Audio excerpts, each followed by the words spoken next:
Things you wouldn't hear on a property show. So, it's a 2 up, 2 down. It's unusual, but those are the testicles I was born with.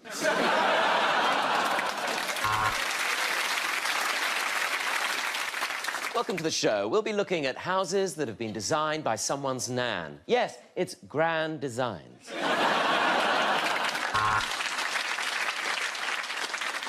Of course, finding something in London on your budget was very, very difficult. So this property does come with a bit of a commute. Welcome to Stoke.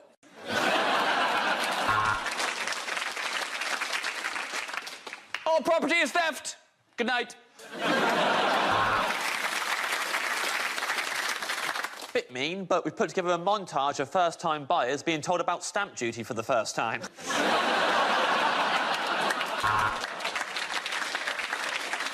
I begged Gary for an extension. He went and got a conservatory. I actually meant a penis enlargement. This week, Bert has bought a yurt. And that sentence alone makes this the most fun show we've ever done. Hi, I'm Kirsty Allsop, and this week I'll be patronising more millennials. You can't have dreams and a second bedroom. Wake up.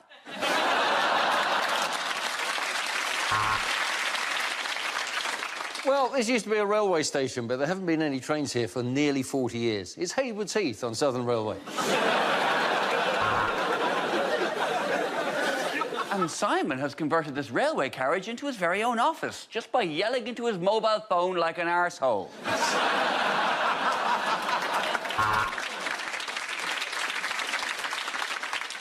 This house was built on an ancient burial ground, which is why the episode's been hosted by me, the ghost of a hunchback Victorian boy trying to explain fixed-rate mortgages.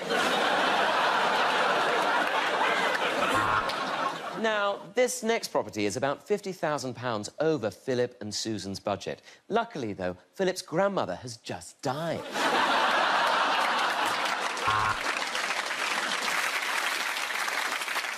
Loads of notorious people live on these here branches. Piers Morgan, Katie Hopkins, Donald Trump. So, what? Escape to the country? No, this is escape to the...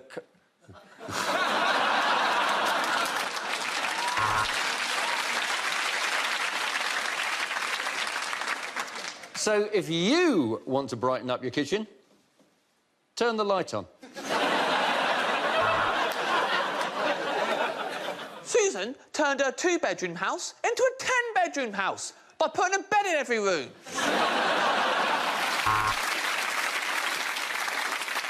I'm Danny Dyer. Welcome to Let's Do This Gaff Up.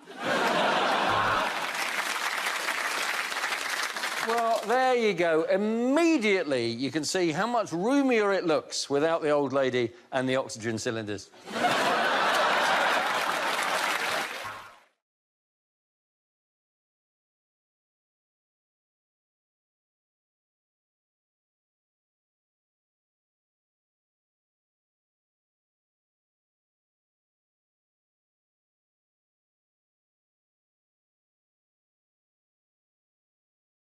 Now we come to scenes we'd like to see, so if everyone can make their way over to the performance area, please. I'll read out this week's topics and then we'll see what our panellists can come up with.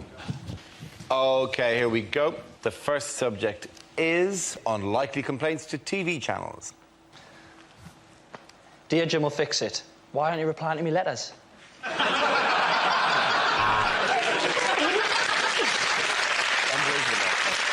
Dear Living TV, stop breathing on me, you're freaking me out.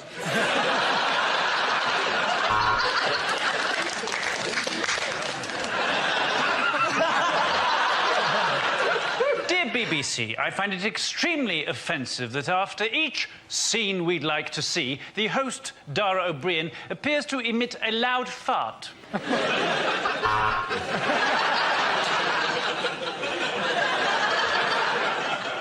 Dear BBC, why have you given Andy Parsons that ridiculous wig this week?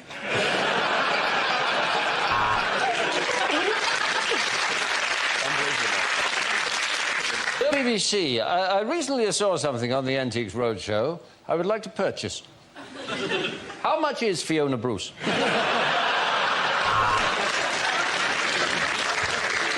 Dear Dragon's Den, I have lost my keys, and for that reason, I'm out.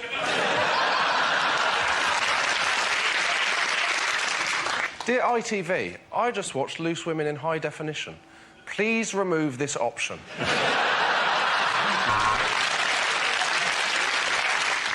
Dear Babe Station, sorry for the scrawl. I'm having to write this with my left hand.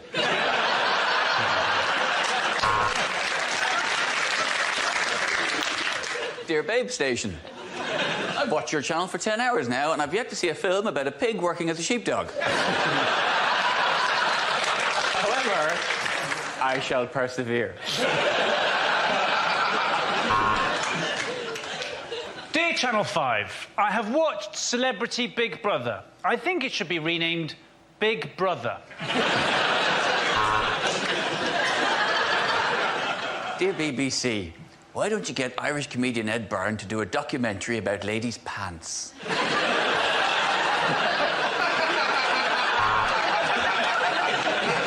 Dear Dave, have you seen Phil? Yours, Bob.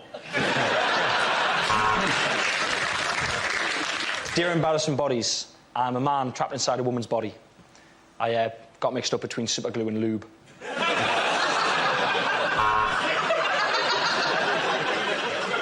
Dear Dave Jarvu, have you seen Phil Jarvu? Yours, Bob Jarvu.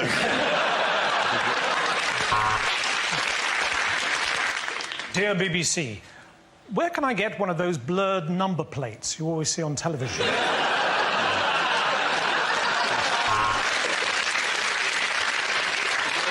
Dear Embarrassing Bodies, I think there may be something wrong with my penis. I've enclosed it in an envelope. You get it.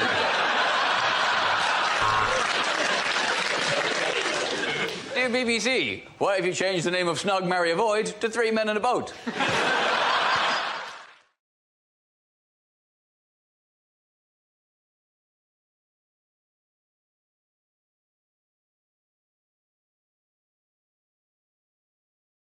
Okay, here we go. The first subject is unlikely things to hear on a property show.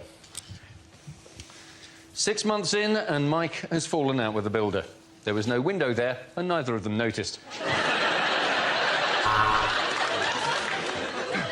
With violence and strong language from the very beginning, it's a place in the Sunderland. Yes, it is north-facing, but on the plus side, it's a caravan, so you can just turn it round.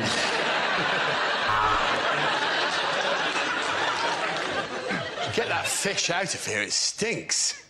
You should never leave a place in the sun.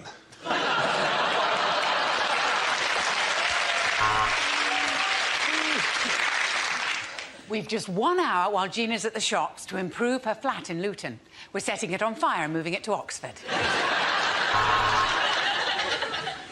Well, it's another setback. This time the structure is damaged. And for the first time, I'm asking myself, will the Death Star ever be finished?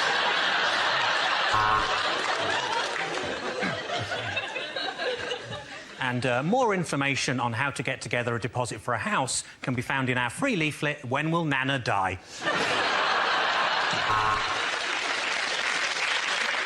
So, you bought it at auction for £100,000, but what exactly are you going to do with Middlesbrough?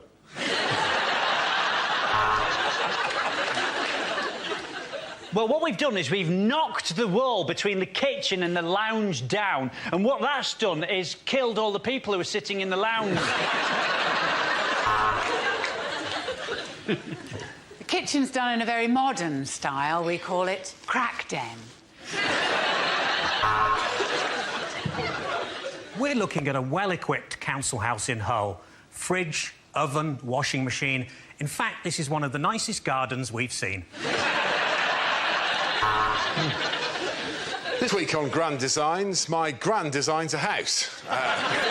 It'll be shit. She's got terrible arthritis and not even a rudimentary qualification.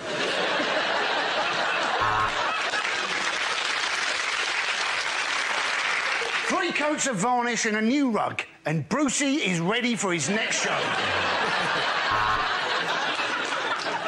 Welcome to the 74-hour-long obsessive-compulsive episode of How Clean Is Your House?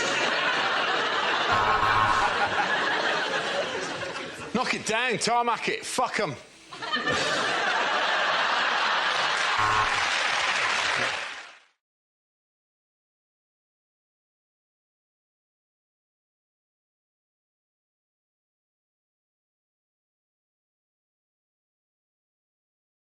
Now we play a round called If This Is the Answer, What Is the Question? On the board are 6 categories. Nathan, which category would you like? Health, please. OK, your category is health, and the answer is 8. What is the question? Is it when talking to Barack Obama, how many black friends does David Cameron claim to have? Is it what might bras look like if breasts were arranged vertically? So, according to figures given to the tax office, how many coffees has Starbucks ever sold? Is it after what hour are you legally permitted to consume square mint chocolates?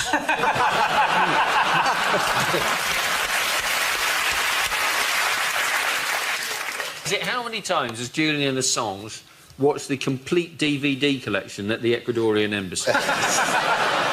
Is it, in fact, how many Father's Day cards did Boris Johnson get? Is it how many episodes of Top of the Pops from the 1970s are safe to repeat? Is it how many thousand people are looking at this thinking, why is Lamar doing comedy?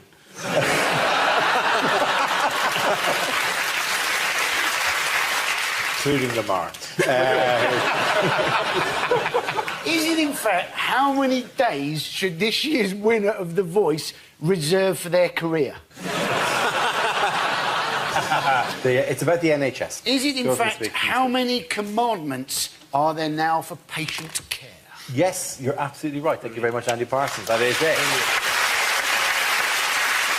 Yes, the question I was looking for was how many care commandments are being proposed for hospitals to help improve standards for patients. This is the news that the Care Quality Commission proposes that doctors and nurses should be issued with 8 fundamentals of care to ensure that patients are treated well. The charter, to be displayed in every ward and GP surgery across the country, is one of a number of proposals to improve standards of health care. Now, obviously, traditionally there are 10 commandments, but they felt unnecessary to include the one about the donkey. Is there one about the donkey? There's a donkey. It's an oxen, isn't it? Welcome to Mock the Week 458 BC. Thou shalt not cover thy neighbour's drip. Thou shalt have a right to wear a gown that doesn't show your bum. Food that can be cut with a knife. They're so desperate for money. My nan was in hospital recently and they had to kick her off her trolley because they were taking it back to Asda for the pound. I've heard your nan's off her trolley anyway. I can't offend any more family today.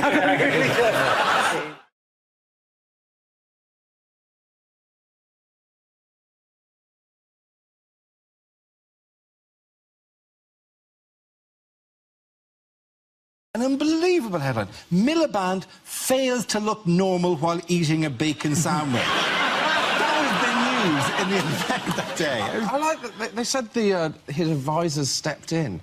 But I just imagine they stepped in and like, open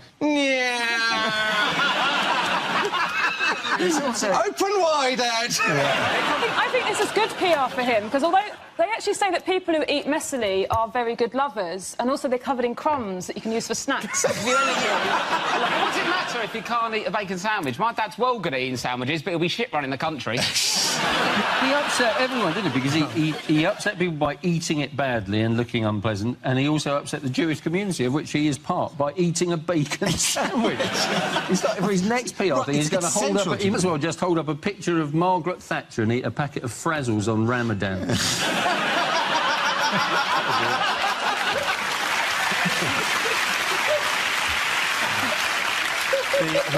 What other gaffes is he purported to have made? He was asked to estimate how much the average family spent on food shopping, and his answer was, that depends how much you're spending, which is right. That is the right answer. And then everyone went off on one, and then they said, oh, I want a number figure, and he said between £75 and £80. And they were like, oh, no, actually, you're out of touch. It's £100. Yeah, if he had said £150, we would be tearing a strip off him, like, oh, what are you eating? Caviar? It's like when you're guessing someone's age. You always go under what you think the actual answer is. Always go lower. You don't go, what, say you're 50, 55? What? I'm still in the school uniform. The reason it was so cheap is in fact what he does is he buys a lot of reduced price stuff that is way past its sell-by date in case his brother comes to visit. My theory is that he probably doesn't do the shopping.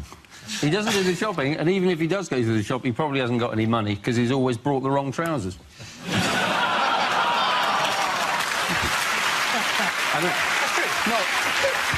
I had to think about that joke for quite a long time before I launched it. I don't want him to know how much groceries are. Like, I know that. I want him to know about things I don't understand, like the economy, healthcare and spelling. Yeah. We spend too much in my house because my boyfriend's obsessed with nectar points. So he buys whatever gives you extra nectar points because he thinks if there's an apocalypse, the nectar points are going to outlast sterling as currency. He might be right. You can't do that because technically you're an unsecured creditor of the supermarkets because I got wiped out on my Nando's card. I built up 2 chickens and then they changed the point system. I was absolutely livid. And I hope you're watching, Nando's. I haven't been back since. I'm a man who takes chicken very seriously. The good stuff about that is, like, if that was a joke, you would have said more than 2 chickens. It was clearly so small an amount that came from the heart. No, there is no humour there. That is just genuine anger. I'm not so bothered about social justice and the NHS, but if I'm owed a free chicken, I bloody well want a free chicken.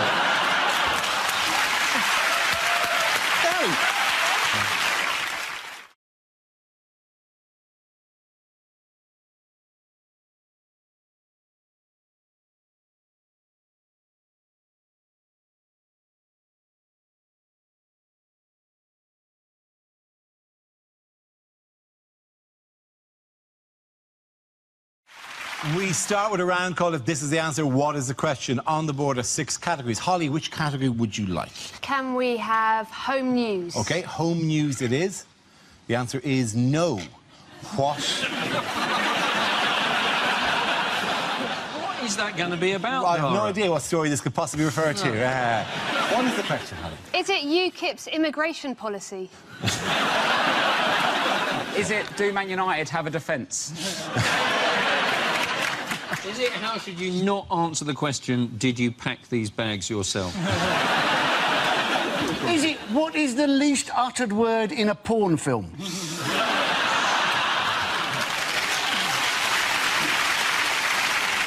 Is it what did his friends call Nostradamus? Is it what type of oil painting is John Prescott? Is it the answer to the question, do you want to be in my gang, my gang, my gang?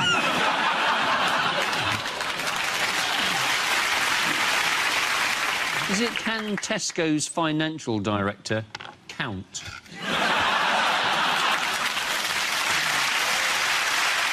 If we could possibly now move you towards a correct answer. Is it normal to take all your clothes off to have a poo? Is it would Dara look sensible in a Fiat Cinquecento? Is it do I have a tiny willy? Is it once you're over 60, should you trust a fart? Is it what the Scottish people said in the referendum? It is exactly that. Thank you very much, Andy Forrester. That's right. Of course, the question I was looking for was, how did Scotland vote in last week's independence referendum? The vote, which had a remarkable turnout of nearly 85%, saw the No campaign win with 55.3% of the vote, compared to the Yes campaign's 44.7%. What do you think swung it in the end, then? I think it's probably that more people voted no than yes. It's a level of analysis we're very proud of.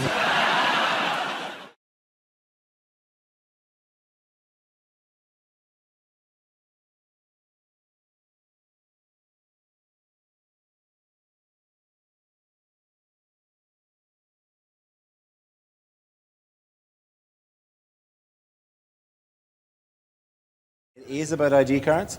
Is it Blair wins card backing? Actually, it is Blair wins card battle, which refers to the vote this week in the House of Commons on the proposed identity card bill, which was passed by just 31 votes. You in favour of this? You know, I'm totally in favour of ID cards. Often I wake up in the morning and I think, what is my identity? All I have to tell me all the cards in my wallet and what my face looks like in the mirror. And I've realised that what I really need is to have my identity put on a giant computer like I'm some sort of sex case, Dara. Are you not already on a number of computers as if you were some sort of sex case? You just claimed you're on a sex offender's computer. I don't mind. To be honest, you know, it's so hard to get in the edit of this thing anyway. You might as well just pretend to be a paedophile. You get more screen time.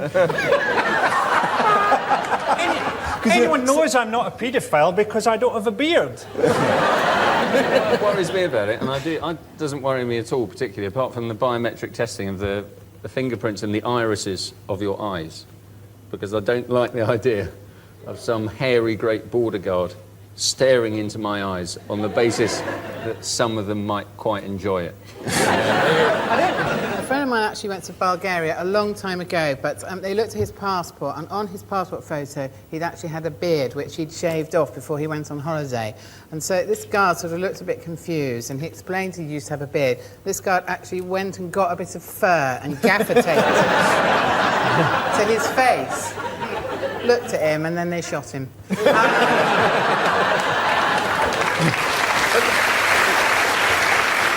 If the bill becomes law, every adult in the UK will need to be issued with an ID card, except for the Queen, who's already got one. It's called a fiver. To be fair, she doesn't look anything like that, though, does she? You mean they'll stop her at customs and go, yeah, they'll no, go, you don't. no, and they'll gaffer tape a beard onto her face. As part of the plan to keep track of suspected terrorists, such as Abu Hamza, the ID cards will feature eye scans and fingerprints.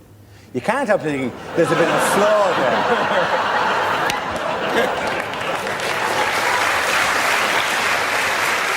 The winner of that round was Rory's team.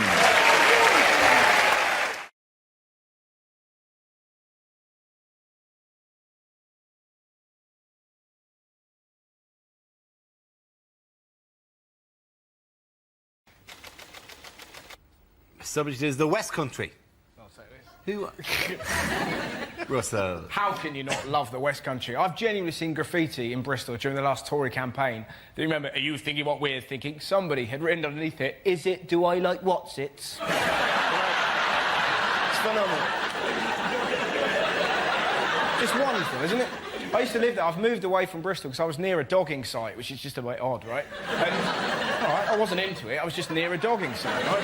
And I was talking to my friend. I was like, Jane, why do they do dogging near the house, right? And she looked and went, apparently you got really great views of the Clifton Suspension Bridge. And you're like, well, you've got faith in humanity, haven't you? Just the idea that I tell you what, it's only when you're doing the nasty in a Cortina that you can truly appreciate the work of Isambard King of Brunei. That, my friend, is craftsmanship. Shall we? Wonderful. Thank you very much, Arthur. OK, we're left with Michael and Andy. Let's spin the wheel again. The next subject is North-South Divide. There goes Michael. Right, yes. Now, I am from the south. You noticed? I have been north up the M1, and I don't know what happens to the word the. It seems to disappear at about junction 25 on the M1, and the word the just goes, that's it from me, I'm getting off. You go on ahead. Are you coming with? No, I'm not interested up there. And then you get there, and they don't have, they say, oh, fridge, oh, you're going up, what are you doing? My first experience of this was when I went to the cinema in Leeds. I saw The Lion, the Witch and the Wardrobe. I had more fun asking the woman what it is I'd booked to see than watching the entire movie itself. So what is it I'm seeing here today? Toot Lion, Toot Witch and Toot Wardrobe. What are you talking about? You're hearing this? Are you taking toothpaste? Yes, of course. I thought it might be a nice idea maybe to go to HMV and get a DVD of The Lion, the Witch and the Wardrobe, maybe The Good, the Bad and the Ugly, and perhaps an album by The. And just line them up on the counter. What is it I've decided to purchase here? Toot one, Toot Witch and Toot Wardrobe. Toot Good, Toot Bad and Ugly. And Toot Toot. Thank you. Well done, Michael.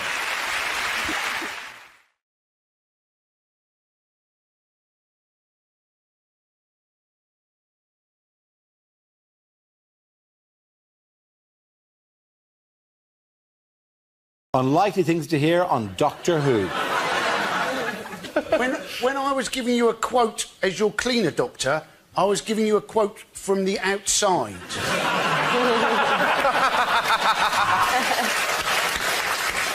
No, there isn't going to be a new Doctor. I'm being replaced by a helpline.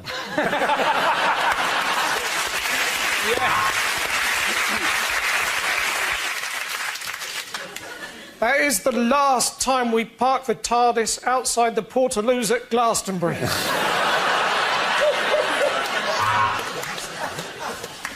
Davros, we meet again. Oh, Lord Sugar, I'm so sorry. Hey, saw you from across the TARDIS, and I think I regenerated in my pants.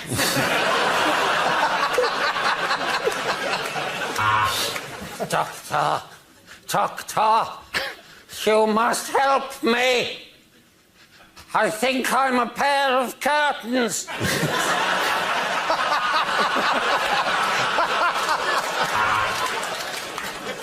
Tragic news about the Ood. There's been a terrible flood. They tried to escape into the wood, but it didn't do any good, and now they're all dooed.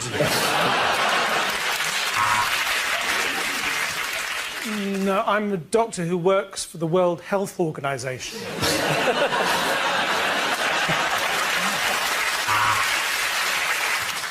Yes, I mainly hang around young women. Yes, I was on television in the 1970s. Where are you going with this?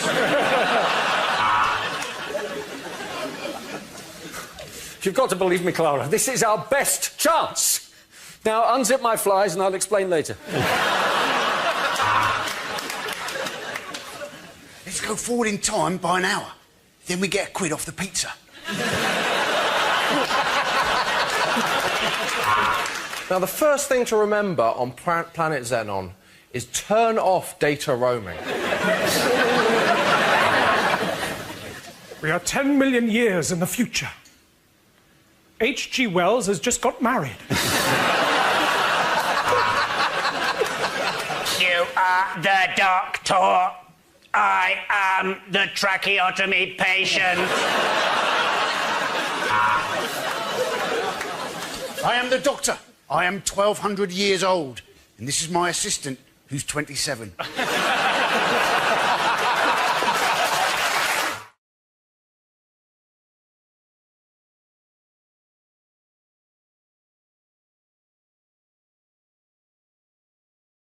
Start with a round call. If this is the answer, what is the question? On the board are 6 categories. Gina, which category would you like? Entertainment news. OK, entertainment news. The answer is 50 nights. What is the question? Is it how long does it take me to successfully build an IKEA wardrobe?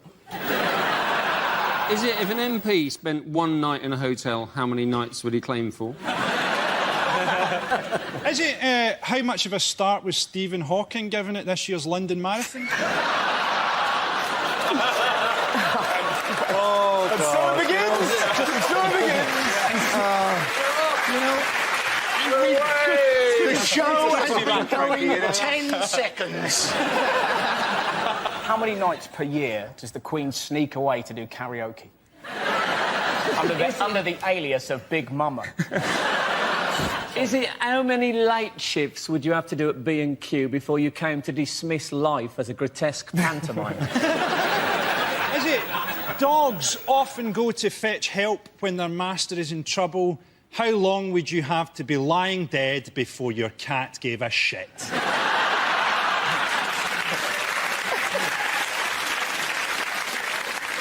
How long has Jackie Smith's husband been sleeping in the conservatory? Is it how long would it take Nick Park to film a Wallace and Gromit porno? Is it... I like that, only working at night. How long did it take Lady Gaga to perfect tucking her penis between her legs?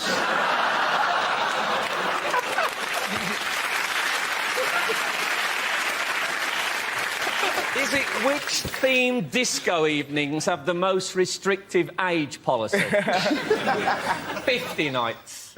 No? Is it... Is it how long before we get the right answer to this one? Yeah. I think I've got the right answer. No, don't do that. I haven't done a funny one yet. Stick around, right? Is it generally speaking what separates 51 days?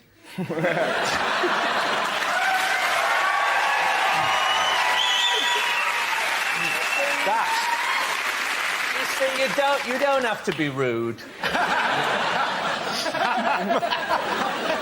Is it the number of nights that Michael Jackson was going to play the O2 Arena? It is, of course, absolutely. Thank you very much, Dan.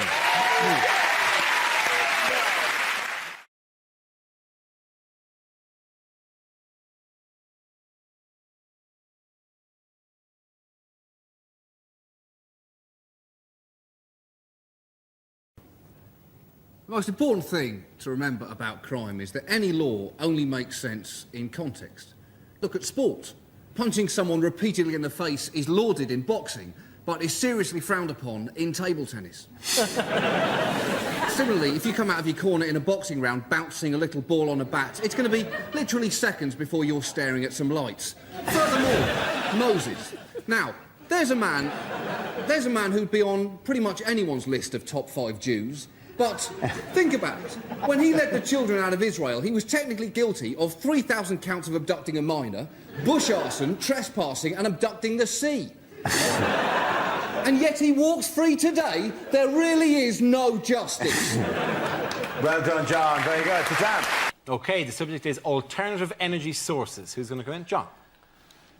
Despite what the government say, we do not need nuclear power in Britain. There are many great new alternative energies out there. Much of the Middle East is currently able to harness the power generated by hating America. Every flag burnt there is now hooked up to an enormous generator which can power a fridge in Tehran for a week. And this is renewable energy, because America have pledged under Kyoto to produce a new flag for everyone burnt. So, in winding the entire planet up, they are in fact pioneers in easing our reliance on fossil fuels. And we've got to do something. Britain is now so terrified of any rise in petrol prices that people in Britain have been seen at recent oil slicks wedging seagulls directly into their petrol tanks, screaming, "I've got to get to work! Keep still and tuck your wings in!" Well done, John. Please, sit down. On that. John. I, like most people, simply cannot understand why recycling my old tin cans has not sorted everything out. I want a proper explanation. At the very least, I want all my old tin cans back. What are they doing with my cans? We in the West are responsible for this. We consume far too much in the West, but if you want to talk about overconsumption, how about books? Millions of books are printed every year and most of them go completely unread. If we really want to save the planet, we need to return to the art of verbal storytelling. If an author has something that they want to say, they need to jump onto a horse, ride to the nearest village and start shouting. Let's see if Dan Brown has quite so much to say after that. Is it how many people actually care about the environment? I mean, actually, genuinely care. Don't say they care, but actually care about it. At a gut level. Well, let's face it, we all have far bigger and more tropical fish to fry. Greenpeace constantly thump on about how we must save this planet for our children, our children's children, and our children's children's children. But hold on, what if they don't have any children? They might not want children. Let's not spend what is quite a lot of money on hypothetical children. Yeah. Also, I know kids, they like bikes. They like shiny red bikes. I promise you, you show a kid a clean rural stream and a shiny bike, and I'll show you a kid sitting on a bike whilst pissing in a stream. Are they not the future? So, you spray on. Where did all these flags come from? It's Beirut. You can't buy a loaf of bread, but you can get 200 Danish flags to burn. What's going on? You realise that most hysterical people now have got filing cabinets filled with all flags from all nations of the world ready soaked in paraffin, just waiting for someone to say something unpleasant. Oh, what's that, Luxembourg? Oh, that's an offhand comment about Islam, isn't it? How do you like this? Any more for any more? I will take all of you down, Portugal. You're here somewhere. Do you know what's very strange is that 27 years ago when I was at university, I studied Muslim law. I was one of the first people to study Muslim law in this country. And I'm also Danish, and I have never been so popular with the newspapers. They go, where can we find a Dane who knows about Muslim law? Wait a second. Whoever thought those two things in my life would suddenly come together? That is the weirdest Venn diagram in the world. It is right? strange. Set of all the people who are Danish, set of all the people, and then just you in the middle. No, that's it. I'm it.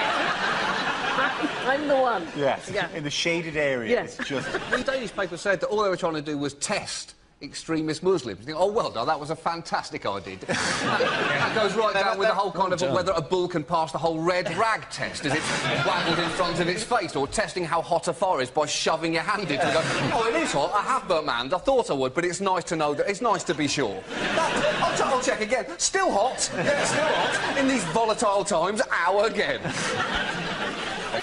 Bob's owl fight aftermath. He didn't stand a chance. The owl constantly had the high ground and kept swooping and swooping. And he tried to fend him off with, like, a rolled-up leaflet about something good, but he just kept going. It attached itself to its head, and he can't be seen to hurt a living thing. He's a kind man, but eventually he just had to kill it with a brick. His tactics were always bad in that he actually tried to sneak up on the owl, but then the head spun all the way around. And the owl said, gotcha. Oh! Don't ever try that, because they know exactly what you're doing. Great fighters, the owls. Who would win in a fight between an owl and a tiger? An owl. An owl. An owl. An owl has the high ground, Linda. The tiger, it's just going to come down. Exactly. The owl would basically adopt Muhammad Ali's rope-a-dope. It would make the tiger just swing itself out and then just go in and peck it. I think, hand on heart, we all know this is not making the edit. Our first topic is sport. Who wants to come in on that? John. So, the hunt for the New England manager is now on, but the most exciting thing about this is it's actually going to be a hunt. The FA have bought a pack of hounds. They've given them a sniff of Alf Ramsey's old hat, and they were last seen marauding across the English countryside, tooting on their horns. Sport is now the only way to guarantee improvement in a country's transport infrastructure. Again, look at the Olympics. We're going to get this Olympic javelin train, which will go from King's Cross to the Games in just 7 minutes. But once again, the most exciting thing about this is it's actually going to be a javelin. You're going to have to get on board it, like a witch would get on a broomstick, and then Steve Backley is going to throw everyone just short of their destination. Very good, John.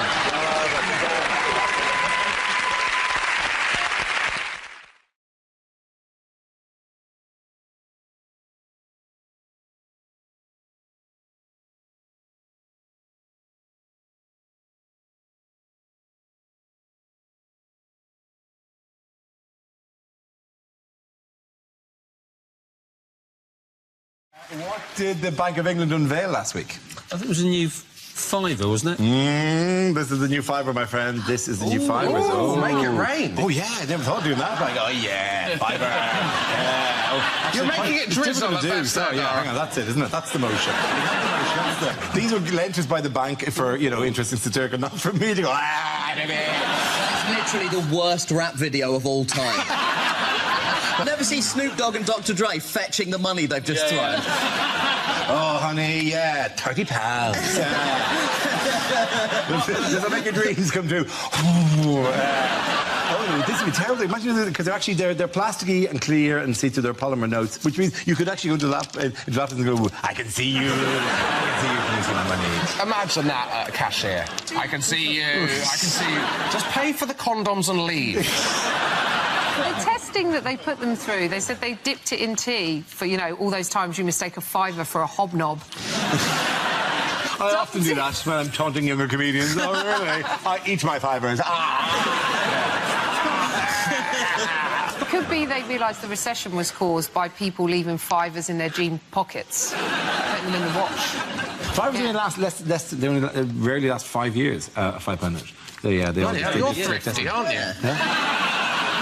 I could make a fiver. I can't even make it last 5 years. I mean, honestly, cost of living. This is the most I've ever been paid for this show.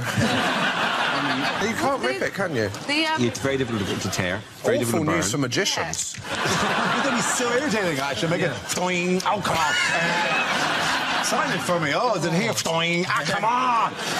Bloody fivers. I like that Have you ripped the new ones given to us by the Bank of England specially? Have you literally torn? Well, they should have made more of an effort to make it stronger.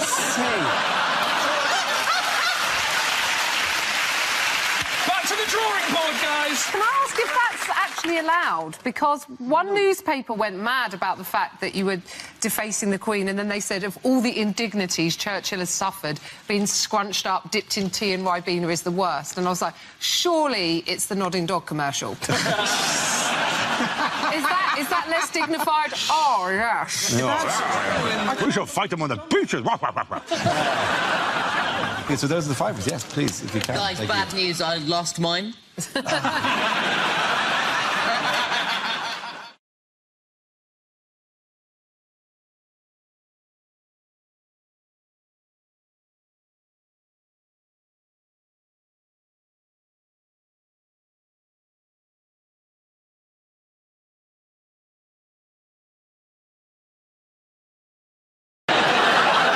Other news, why was a Preston to London megabus stopped by the police on the motorway this week? Just the usual reasons. This was the story where a passenger reported seeing some smoke coming out of some other passenger's bag, thought it was a bomb, turned out it was a fake cigarette that was producing water vapour. Now, let's face it, if you've been pulled over, loads of police have arrived, you've got guns in your face, you're being accused of being a terrorist. That's not going to help you give up smoking, is it? They shut the M6, 7 police cars and riot vans, 13 fire engines, 4 ambulances and an army bomb disposal truck attended the incident. They walked the people off with their heads in their hands. It was like, you know, and made them sit in the middle of the road. Those people on the megabus, that's not the first bad trip they've been on. When they were sat on the side of the road, you could see some of them going, this is the most luxurious part of the journey so far. I'm always really freaked out by megabus. It's not the weirdest thing in the world, the megabus. Nothing against the bus service itself, but when you drive, like you drive a lot of time on the motorway, going to gigs, like the back of the megabus when you're driving along, like for those of you who haven't had the pleasure, there's times you just get hypnotised by that weird. There are many things I've observed. Firstly, why does that man have such large breasts? Hours staring at that man's breasts going, that is insane. What kind of... Where can you go for £1? I thought you'd have to contact Megabus. There's an address there. I'd have to put plus a 50p booking fee as if people are going to go, well, that's a rip-off.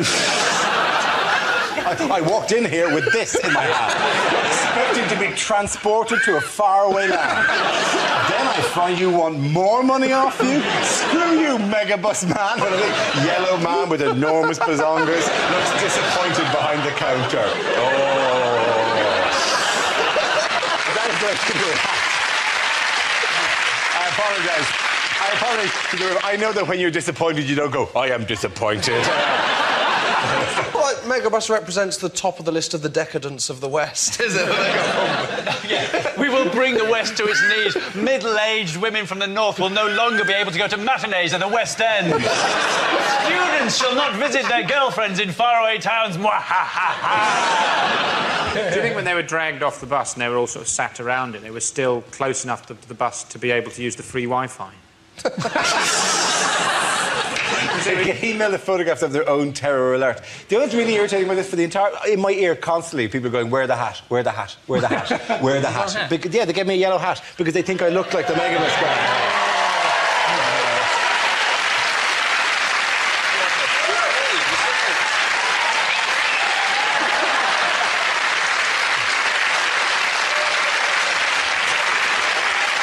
That means that man looks like a penis sausage. They should call it penissausage.com. Oh, something else is already called. You're just bringing this up to try and make everybody forget that you look like a penis sausage. That's exactly what's going on here. You just look like a penis sausage in a yellow hat. Oh, no!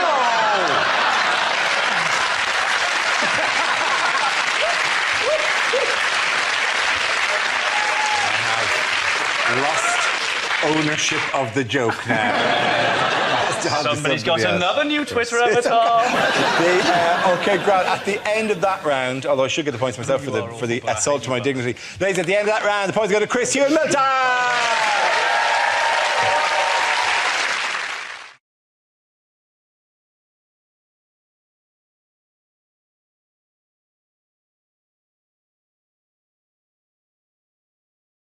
OK, here we go. The first subject is unlikely things to read in a political memoir. So we were playing Truth or Dare, and I didn't want to tell the truth, so I shagged Edwina Curry.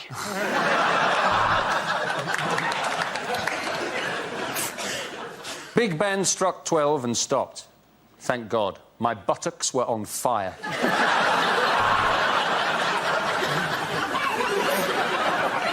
I thought I'd pressed the button that summoned the tea lady. Imagine my surprise when it turned out I bombed Russia. I think the greatest thing about meeting the Queen was listening to him singing Candle in the Wind. Say what you like about Robert Mugabe, but that moustache makes all the difference to foreplay. I suspected that John Prescott was having an affair when the four legs of his desk came through the ceiling above me. I was actually at college with Saddam Hussein. We were at Sussex together doing chemistry and combined inhumanities. At the start, there were 3 women in the cabinet, 5 in the cellar and 2 under the patio. Deciding to go to war was one of the tensest games of eeny, meeny, miny, mo I have ever played. We'd sometimes break up boring cabinet meetings by convincing David Blunkett he was black.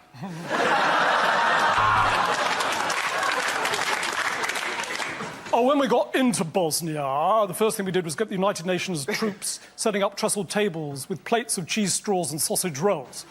But it turns out we were supposed to provide a buffer, not a buffet.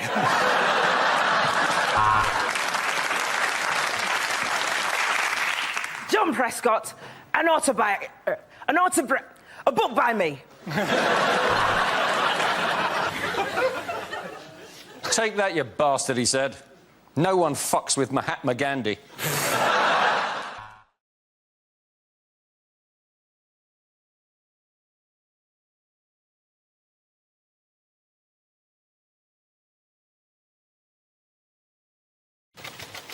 And subject is music. We don't know much about Galileo. He was a poor boy from a poor family. I live in a grade 2 listed building, which of course means that everyone in it has to be quite good at the piano.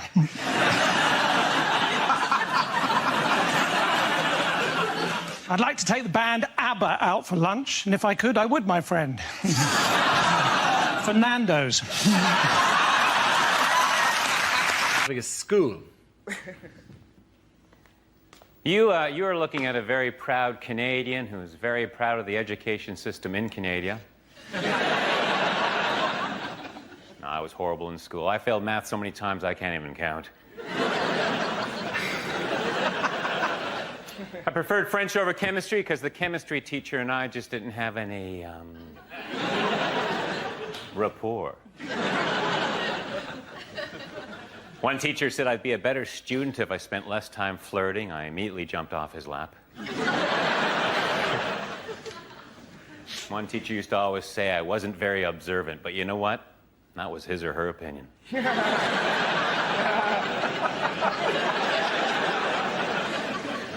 I was going to join the debating team, but someone talked me out of it. In high school, I was voted most likely to reminisce.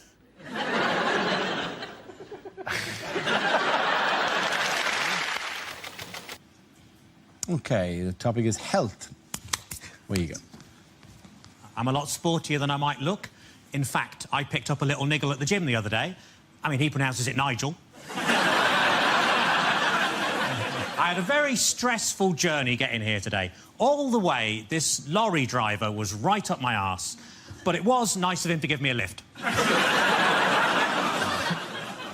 I spent most of the afternoon hanging out at the swimming baths. And then somebody told me and I tucked it back in again.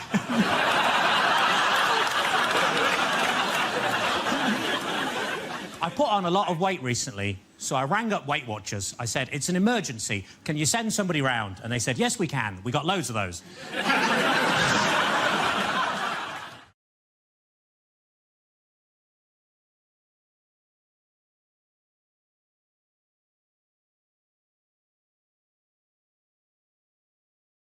OK, here we go. The first subject is lines you wouldn't hear in a sci-fi movie. Captain's log, stardate 21:35. It's a Tuesday. Actually, Jeremy Carr's just got the DNA results back. And apparently, Luke, I'm not your father. Commander Skywalker, bad news. We left R2-D2 outside to stand guard, and the council took him away for emptying. I've seen things you people wouldn't believe. I've seen attack ships on fire off the shoulder of Orion. I've seen... There's a giant Satsuma in front of the ship. Go to orange alert. First, there were snakes on the plane. Now the British remake, Wasp in a car. You can't win, Darth. If you strike me down now, I shall become more powerful. Get off, you prick!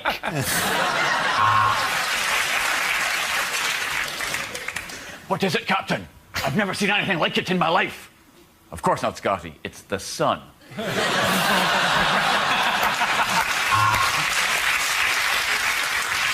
Since you have got your laser gun trained on me, I've got a bit of stubborn hair just here.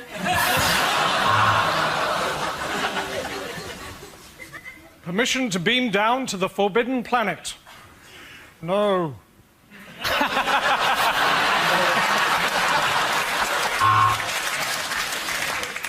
I can see dead people.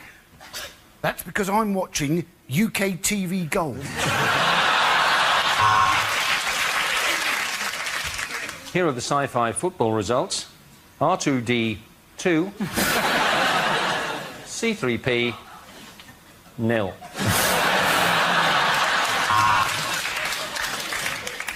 Look at all those fading, dwindling stars, forced to eat bugs in a jungle.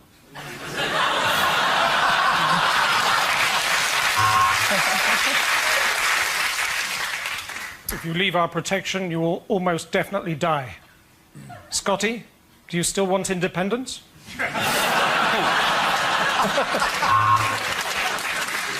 Luke, I am your father. Go to your room.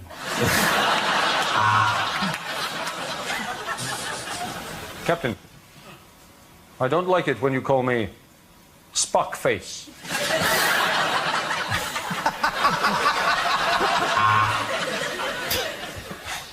To boldly go where no man has gone before. Anne Widdecombe.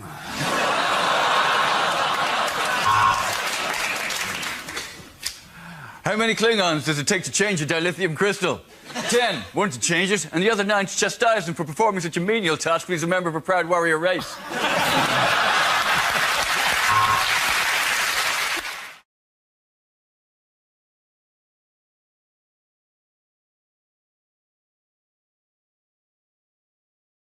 Who was the talk of Twitter during England's first game? Mr. Philip Neville. Yes, it was Phil Neville. People were disappointed that he didn't have much charisma as a co-commentator. This is Phil Neville. He's not a byword. No one before that was going, well, my dream dinner party. Well, Martin Luther King, Gandhi, Philip Neville. He's a very boring man. What do you expect? The thing is, I felt sorry for him, though, because, you know, basically, he wasn't as good a footballer as his brother Gary. He's not as good a commentator as his brother Gary. You feel if Phil Neville entered a Phil Neville lookalike competition, Gary would win that. The only person who thinks that Phil is better than Gary is Ed Miliband. And the choice of music doesn't mean an inspiring piece of music. The ITV music in particular is just a guy going, Brazil. And they put the rest of the song out. It's like, it's a really good song. It's a really famous samba song, that one with like, dun dun dun dun dun dun dun dun dun dun. No, we don't want the bit. We just want the bit where you go, Brazil. I like it. Obviously, I've loved the Brazilian rhythms. Yes, obviously. Yeah. Obviously, I look at you and I think, here's a man who loves Brazilian rhythms. I think Josh Widdicombe, and I think the intoxicating samba rhythms of Brazil. You know, we see you backstage, Josh, where you wear that giant, like, headdress that comes all the way out. And you're just in there going, hey, what are we going to talk about in the show today? That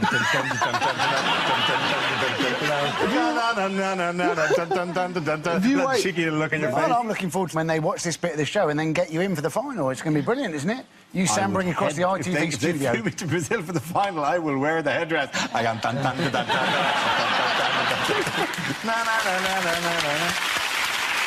Oh, you're happy to wear it. I think if we had a whip round with this studio audience, it could happen. I'll just go on the beach behind the ITV studios. I will not go! I will not go! It's a public beach! Carried on! Climbing up the glass window behind the BBC studio. Bam, bam, bam, bam, bam, bam. Oh, yeah, I love that. I would do that. The England football team, they had all their passport numbers revealed, didn't they? They got them given out. Apart from Wayne Rooney, who doesn't, in fact, need a passport anymore since he's been chipped. So...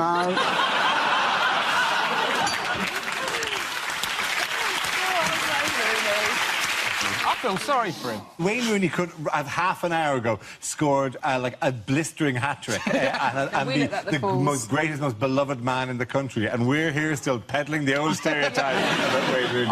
He hasn't scored a hat-trick and then gone, I'll go for that. I'm going to celebrate by watching my favourite show, Mock the Weeks. I've rigged up a whole satellite thing in the dressing room. Come on, guys, let's watch Mock the Week in the dressing room. I was spraying, oh, what a result. I wonder, has the good news filtered through at home? And next to him is Phil Neville going, oh! Ed Miliband's joined them in the dressing room to celebrate. Boss of Nando's. You think the boss of Nando's, Ed Miliband, Phil Neville and Wayne Rooney are on a night out in Rio tonight watching the show? Yeah, going, damn right. Our stock has never been higher. Dun, dun, dun, dun, dun, dun. At the end of that round, the four is going to Josh, Sarah and Andy.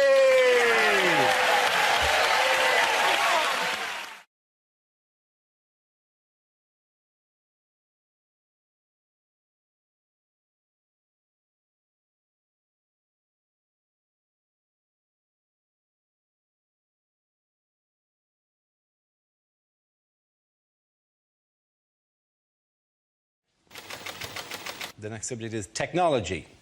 Josh. I'll take that. People say technology is moving forwards, but I'm not sure about this. I'm increasingly finding myself at these cash points where they can't even be bothered to make the buttons line up with the screen. There is no stress in the world like that. So they're going, please, God, let this be 20 quid. If this is 40 quid, I might as well just kill myself. Worse, if it's one of the cash points where you go up and the screen is angled so the sun is on it. You go for 20 quid, you leave with a new PIN number and a chequebook in the post. I want to cancel, I don't want to clear, I don't know which. What's the difference? You get your card back trying to put it back in, people going, piss off, mate, it's not winner stays on. I'm already stressed as well when I'm at cash points. I've already had to stand there for 10 seconds, unable to put my card in, because it's still thanking the guy that's already pissed off. Who's hanging around for that? I've got my card, I've got my cash. Hold on, guys. It's been an absolute bloody pleasure doing business with you. Thank you. Thank you very much, Josh. Well done. The first subject is holidays. Who wants to come in on that? Josh. Not very good holidays, as it turns out. I bought a tent to go camping recently. I don't know if I've not done this before. I bought a 2-room tent. And then you get it home, and it turns out the 2 rooms they give you from your house are the bedroom and the porch. I'll show you. If I was going to take 2 rooms from my house on holiday with me, very low on the list would be the porch. I would choose the bedroom and the bathroom. So not camping. Never have I woken up at 4 a.m. and thought, I need to get to a porch. Oh, I don't get to a porch, there was going to be an accident. If there was no porch on your tent, you wouldn't have an issue. You wouldn't get your tent out and go, oh, my God, no porch. Or where am I going to put my hat stand? I've got yellow pages and 84 pieces of junk mail. I need a porch on these things. I never went on good holidays when I was a child. My dad was one of those people that was afraid of flying. He'd go, it's not natural, is it? Because if we were going to fly, we'd have wings. It's for birds, it's not for humans. But that's a terrible argument, isn't it? Because that's what technology is for.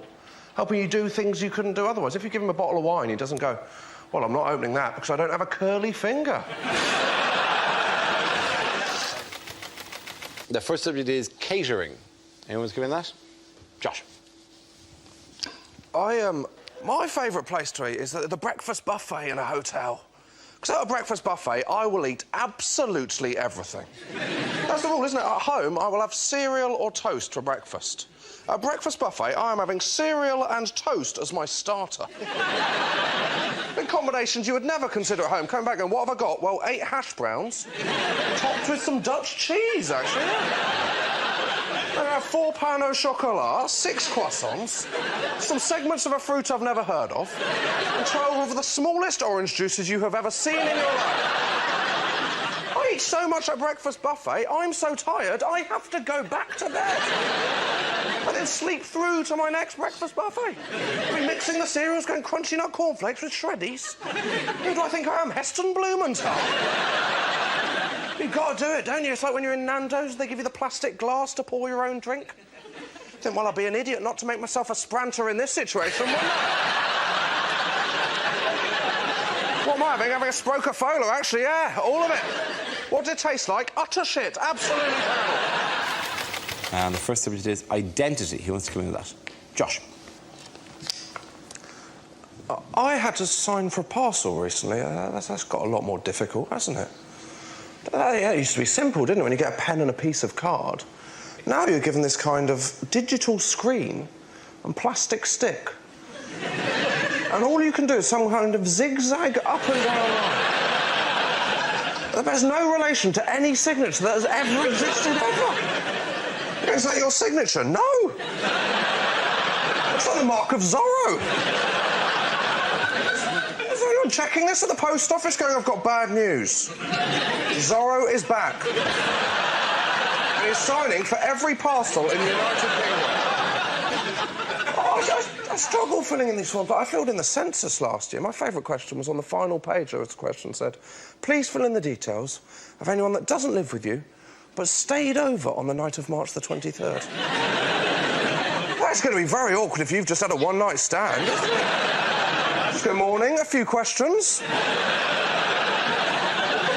What is your occupation? What do I know? Well, I'm telling the government, actually, yeah.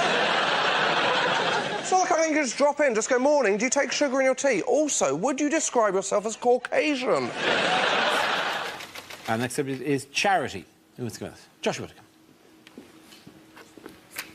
Charity work doesn't always go well. I had a situation when I was 10 and my school was raising money for the local church roof, because it's always the church roof. I don't know what the problem is with church roofs.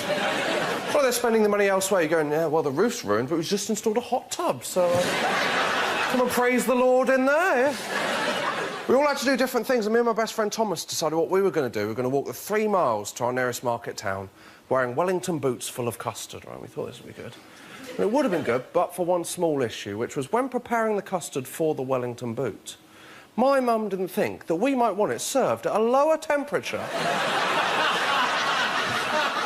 And you would serve it on an apple crumble. I tell you now, there are a few things in your life more terrifying than looking at your Wellington boots and seeing them steaming at the entrance to stars in their eyes. I said, I'm not putting my foot in there, that's boiling hot. Mum said, isn't that the challenge? No, that is not the challenge. Don't know if you ever put your foot in a Wellington boot of boiling hot custard. A few of you might have. What is it? It's similar to a hot bath. With a hot bath, it goes something like this. It goes, that is too hot. With a Wellington boot of boiling hot custard, more like this. That is too hot. And suctioned on. It's like a medieval torture devised by the Chuckle Brothers. Yeah, and this is doubly humiliating because I've had to go in 3 times to break the skin on the custard. The next subject is parties. Who wants to come in? Josh Whittaker. Looks like an exciting party, doesn't it? I got invited recently to a thing called a traffic lights party. I don't know if you've been invited to one of these. What it is, if you haven't been, it's a party for single people, and it is the bleakest thing humanity has ever done. It's a party where you go wearing the colour of a traffic light, depending on your availability to sleep with a stranger. So you wear red if you're not available, orange if it's a maybe, and green if you have absolutely no self-respect at all. I didn't go because I'm a driver, I know how traffic lights work, I know how that party's going to end. It's going to end with one girl stood in green, and then a queue of men with me at the back, slowly pushing forward, going, please be still green when I get there. Please be still green when I get there.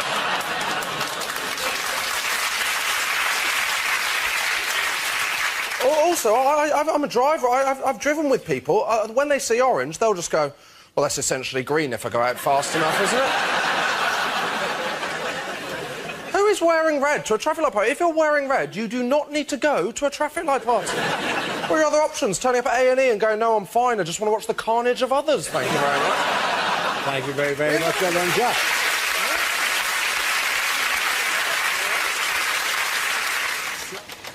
The topic is the home. Josh Whittaker. My flatmate is kind of filling our kitchen full of all the kind of pointless things my mum has in her home now. I don't know if you've got... We've just got this tea bag saucer, the saucer for tea bags. It's a very useful item. If you haven't got it, what it is, it's a saucer that you keep halfway between your kettle and your bin. It's basically for when you make a cup of tea and then you get the tea bag, look across at the bin and go... I mean, that's a journey, isn't it?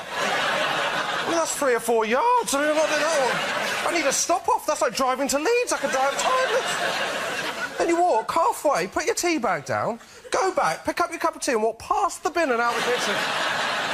All we've done is create a kind of tea bag death row. That's all we've done. We've got our tea bag sauce on our breakfast bar. If you haven't got a breakfast bar, what it is, it's an extra yard of sideboard.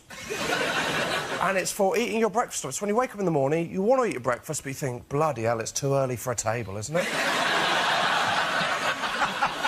I mean, I can't handle one of them until lunchtime. I mean, what I want is something slightly higher and less comfortable. That's what I'm looking for here. There's one thing I don't want to eat at 8 a.m. It's a bar. That is the reason I feel so shit in the first place. First topic is childhood. Who wants to come in on that? Josh. I grew up in a small village in Devon, which was as fun as it sounds. Very little happened. To give you an idea, the most exciting thing that happened in my village was when I was 7, for a brief period, there was a bull in a field. And I was terrified of this bull. I used to walk past him. My dad would go, oh, don't worry about that.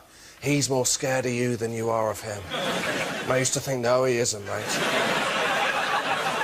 Bonfire night was the worst, though, because the build-up to bonfire night was just warnings about the way it was going to go wrong. They go, oh, bonfire night's coming up. You're either going to get burnt with a sparkler or hit with a firework.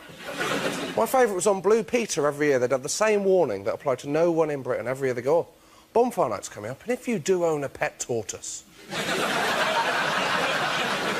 Well, they go, if you do own a pet tortoise and it's hibernating in a box, do be careful to not absent-mindedly throw that box onto the fire. I don't know how unlikely that scenario is. So I know no one who owns a pet tortoise. Secondly, how unruly is your bonfire night getting? You go, yeah, just chuck everything on, yeah. Yeah, Guy Fawkes with their shit, show him what I think of him. Go into my houses, get my boxes, don't look in them, throw them on the fire. I don't care that the contents is snoring, throw it on, I told you.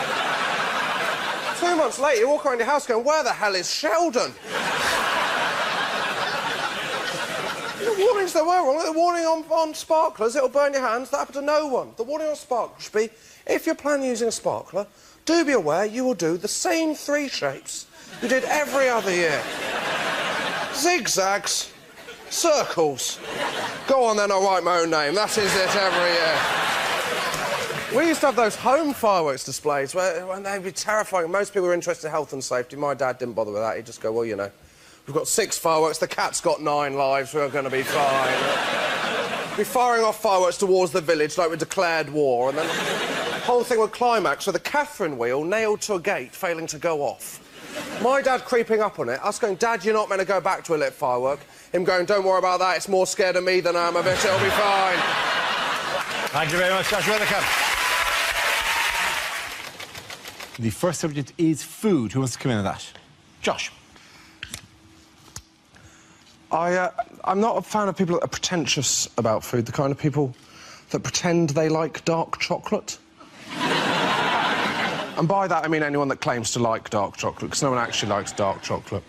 No one's eating normal, nice milk chocolate going, well, this is good, but I wish it tasted a bit more like paracetamol. All this pretension. I went into a cafe for breakfast the other day. One of the things they sold on the menu, toasted bread. That is called toast. What are my other options? Flaked corn topped with the juice of a milked cow? Maybe I don't know what people want from food. I was walking along the street the other day. A van went past. On it said, Waitrose, do you like your bananas green? And I thought, no. No, I'm not a huge fan of diarrhoea, no. I don't like my bananas green for the same reason I don't like my chicken Kiev's dangerously underdone. But now you go into Waitrose, all they have got is green bananas. You go, am I the only person that's ever bought a banana because they want to eat the banana? Someone else go, oh, I think I'll fancy a banana in about 7 days. Better go out and buy one now. Can you come out tonight, Steve? No, I've checked my diary, I'm eating a banana. And all they do is sell them in bunches, so basically what I've got is no bananas for 7 days, followed instantly by far too many bananas all at the same time.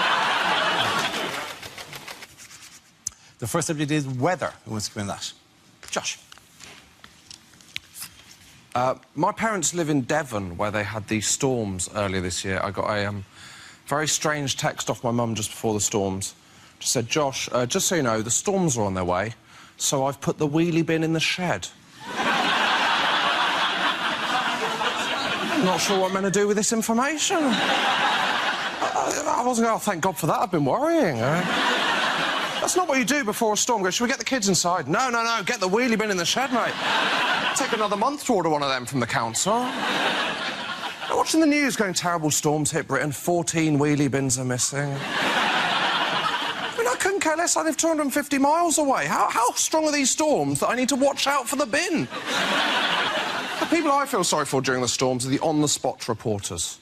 They are people that know their bosses do not value them at all, are they? They are people who've got to work and their boss has gone, have you heard there's a terrible storm on the way? Do you think I should go home? Better than that, mate. I'm sending you down to the edge of the sea. Where you're going to interview a man whose umbrella is inside out. People I don't like are the people that complain during the storms. People complaining their flights were cancelled. I wouldn't complain if my flight was cancelled during the storms. I'd complain if I got to the airport and my flight was the only one that wasn't cancelled. If you got to the airport and they went, EasyJet, flight E4597 is going to have a go for it. And it's crime. Away you go. So, I, had my cheese grater stolen.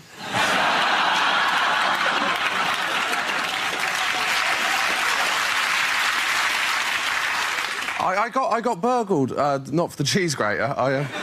When you get burgled, everyone says the same thing to you. Everyone says, oh, tell you what the worst thing about being burgled is. It's knowing that a stranger's been through your things. You go, no. It's not the worst thing about being burgled, is knowing a stranger has my things. If they had just been browsing, I wouldn't have given a shit. Offer me two options. One, come home, my laptop is gone. Or two, come home, find a stranger in my room going, well, I like this T-shirt, but, have you got it in a large? I thought my dad had said I've been burgled. He said, we know why you've been burgled and we haven't. It's because we're in the neighbourhood watch. I said, no, it isn't. It's because you live in Devon. A small village in the middle of nothing, but mile upon mile of moorland. I mean, no one's going to burgle you because whatever they took, it wouldn't cover their petrol money. From what I can tell, the only proactive thing the neighbourhood watch does is once a month they have a meeting. All that does, it tells burglars for one night out of every 30. All houses are empty and unwatched. There's this paranoia about crime back in Devon, where I'm from. Went back recently, went into the local co-op, and it's a tiny co-op in a tiny village. But I went up to the desk, and there was a sign that said, did you know we now do legal advice? And obviously my first reaction was, no. And to be honest, I was pleasantly surprised he did sugar puffs. So... Co-op now doing legal advice. Just too many people coming in going, I'll have 10 silk cut, a Viennetta, and I've killed a man. The first subject is technology. Who wants to come in that? Josh. I don't want to brag, but I've got a new debit card, so... Yeah, I know, I've one of the old touchy downy... If you haven't got one of these, you have not lived, my friends. Oh, my God, never did you feel so smug in your life. When they go, how would you like to pay? Just have, mate, see you later. What am I off? The future. Thing is, you get used to it, you can't go back, you're going somewhere now. Well, they haven't got the technology, do you want to just put in your PIN number? Are you kidding me? You expect me to stand here for 4 seconds pushing buttons? What is this, a Victorian workhouse? No, I'm sorry, Marks and Spencers, no. I'll be getting my Percy Pigs elsewhere in future. The worst is when you think they have the touchdown technology, but they haven't. You look like you've never used a debit card before in your life. How do you like to pay? You're just going...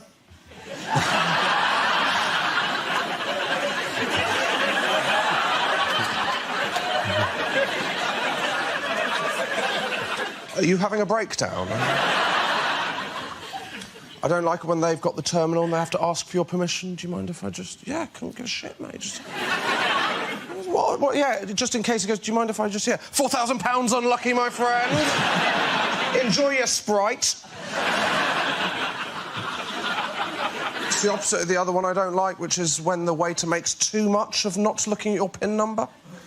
I hate that if you'd just like to put in your PIN number. Well, I wasn't suspicious of you until now.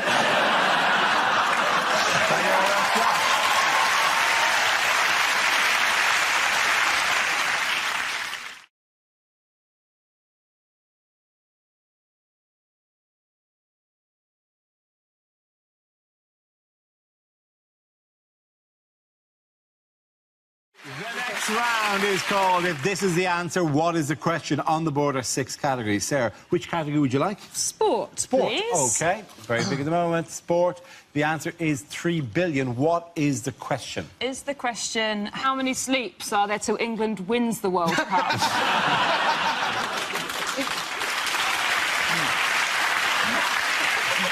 Is it how many people on the planet would be a better commentator than Phil Neville? How many people will have to die in the Middle East before Tony Blair thinks that he might not be the best peace envoy there is?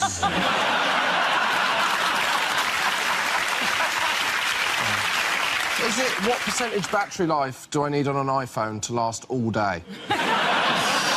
Is it about how many hairs were in the swing bin at the end of Chewbacca's full-body waxing? Is it the amount of adverts Joe Hart's been in?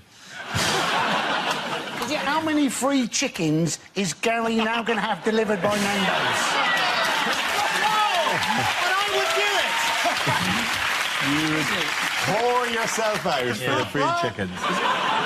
Is it how many times has David Cameron said to Nick Clegg, shh, not now?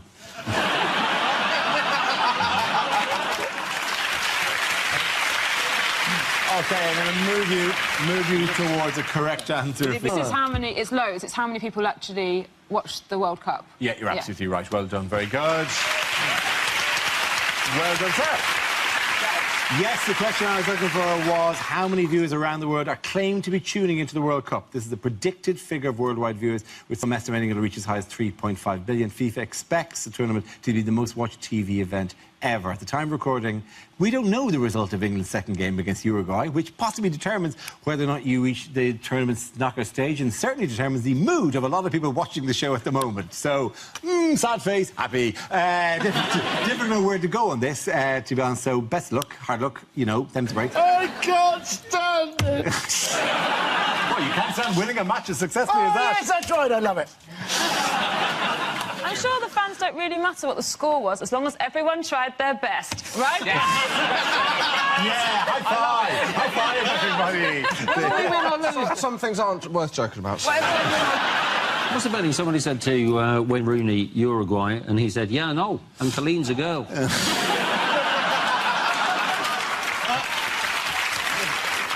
Didn't they try and acclimatise? One of the ways they acclimatised was by eating really hot curries. And apparently, Sturridge likes a vindaloo, Gerrard likes a madras, and Rooney prefers a plain naan.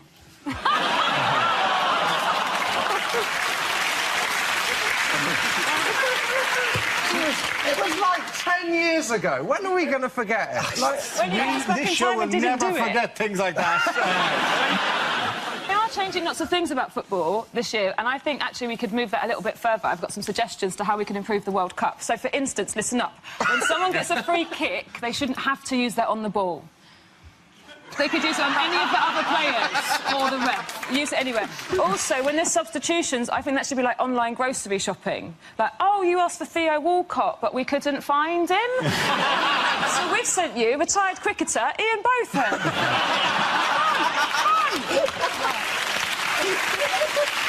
Do you know what? I'd still vote for you ahead of Sepp Blatter. What other innovations have we seen this World Cup? Spray foam. Spray foam.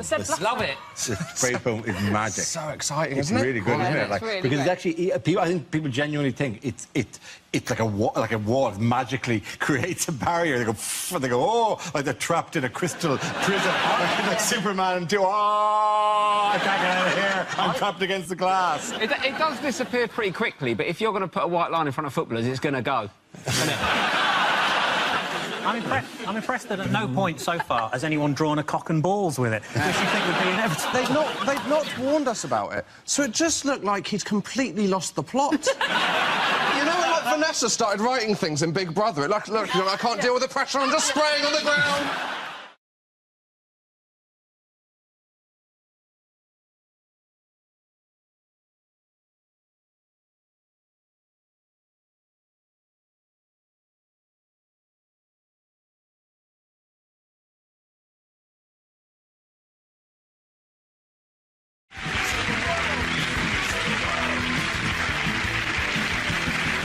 We start with a round called Headliners. Here's a picture of Prime Minister Gordon Brown with his immediate predecessor, Tony Blair. But what does BMCB stand for? Is it Brown's Mental Complete Breakdown?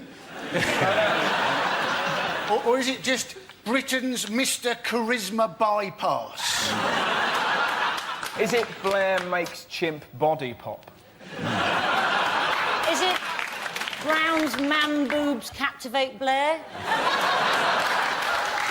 Is it Blundering Morons Crucifixion Begins?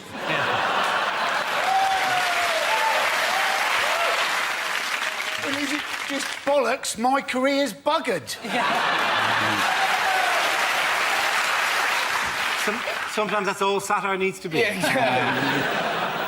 If you look like uncles dancing at a wedding, I would go with British men can't boogie. Yes. or is it... I've still got it! I've still got it! You show them. You show them. It could be Blair might come back. Oh! Very serious. There's an interesting reaction. That came from a dark place, didn't it? Somebody over there was sharpening a scythe. OK, I'm going to steer you towards the correct answer. I think it's Blair. Blair's memo criticises Brown. I'll accept that as an answer. Well done. You've accepted.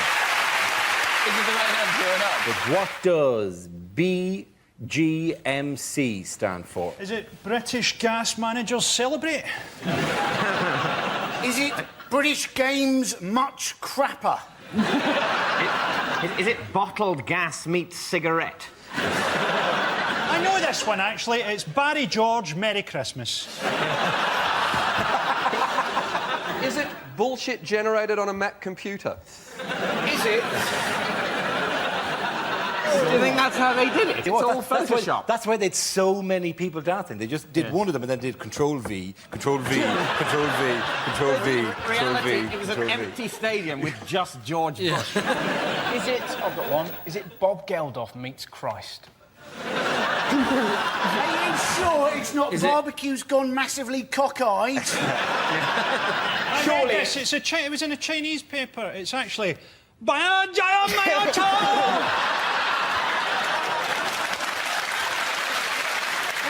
And that's fine now, is it? Yeah. Just to sort of say no, Chinese sounds a bit weird. To people who don't speak. Now China's got an economy, the racism's all allowed again. Is it properly Beijing Games most costly, I would have thought? Yes, it is. Very good. Well done, you, Dan. Here's a picture of Michael Jackson, but what does JFNG stand for? Is it Jackson's face needs grouting? Jackson finds nose gone, possibly. Juvenile fears now grow.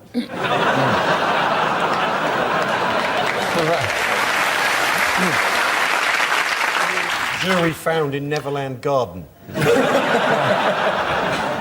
Jackson found near Grimsby. He's starting a new life. Starting a new life in Grimsby, or Grimethorpe, possibly, where he decided to join the colliery band. Because he likes being near miners.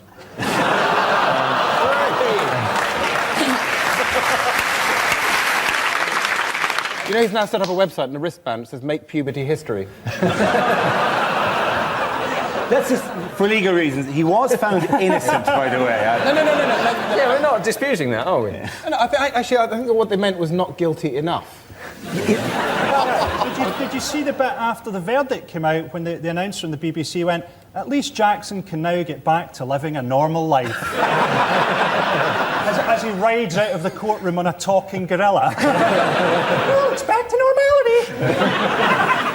But I was hoping that he'd be found guilty just so that you could see people outside with those banners saying "I love Michael," just gradually and awkwardly putting them down. I'll leave that there. Slowly taking off the one white glove. Get off. Damn, it's stuck on my hand. It seemed to all come down to that one juror that said, "Oh, I just didn't like the way that the mother of the boy clicked her fingers at me." Oh, yeah. That's not enough. And he would have actually been found guilty if he was black, I reckon. I'll give you a clue. The J stands for Jackson. Is it found not guilty? Yes, it is, of course. The action is Jackson found not guilty. Well done, Hugh. Give him an applause. We start with a round called Headliners. Here's a picture of Prime Minister Gordon Brown in buoyant mood, but what does ROCB stand for? Is it what he looks like when he smiles? Is it really old, creepy baby? Is he just really desperate about his election chances now? He's only got one thing he can do, and he's going, right, OK, call Batman. Is it ruined our country, bastard? Is he just giving a weather forecast? Is it rain, occasional cloud, blizzards? Is it row over Cameron's bedroom? He's already in there, measuring up the curtains. What are you doing? Do you think he's actually just found a way to solve the national debt? Is he going, rollover could be billions? Is he going, there's a robin on the corner of the building? It would be nice. It would be nice if he just got more distracted by wildlife. That would be quite sweet. He's just trying to draw attention from the polls. No, there's a robin on the corner of the building. It's a true purpose. It's a true purpose that your government's in chaos. Is that a chaffinch? Is it what he's going to do on May the 6th? Is it going to be removals ordered, cab booked? Would I be right in thinking the art was something to do with recession, It would, Dara? yes, you would be right. Is it recession over complete bullshit? It is not that. You're halfway there, remarkably. That was lovely, the unemployed people. That's it, yeah. We live in Poundland. Is it recession over confirms Brown? That's absolutely correct. Yeah. Well done. He always does it like that. First round is called Headliners. Here's a picture of some cattle enjoying the British countryside in happier times. But what does FAMB stand for? Is it Farmers Assemble Massive Barbecues? Farmers are miserable bastards. Is it fantastic? 1 million burgers. It's actually to do with their earrings. It's actually Frisians admire Mildred's bling. Farm animals must burn. That's probably as close as you're going to come. At the point at the point of seeing too literally minded, would somebody like to tell me what the answer actually isn't? And here's a clue. FAM probably stands for foot and mouth. Foot and mouth back. Absolutely right. Well done, Hugh. Congratulations. There you go. Very good. The answer I was looking for was foot and mouth back. The disease was diagnosed in cattle at farms in Surrey and is the first outbreak since the epidemic of 2001 that cost the country an estimated £8 billion. Here's a picture of American presidential candidate Barack Obama meeting Gordon Brown this week. But what does BOTE stand for? Is it Brown overdoes the ecstasy? Is it Brown orders tango enema? I think you know when you've had a tango enema. I think it is probably Britain's oddest twins exposed. Is it Brown impersonates cricket umpires? Yeah. Not taking the game seriously. Take the game seriously, It's very Michael. difficult to get all the letters right. You're not getting the rules of this at all, are you? It's very hard to get the letters according to the words. That's why it's a quiz. Is Gordon Brown watching Bill Oddie's tit extravaganza? To be honest, that is a TV show that needs to be made. Yeah. That's fantastic. Is it Brown's old Todger explodes? If it is, it's a shame that they didn't get that in the picture. Yeah. Right, Mike. I've got one that fits, I think. Do the letters match the words you're going to say? Is it? I thought today we could have actually had Carol Vorderman reveal the letters. She needs the work.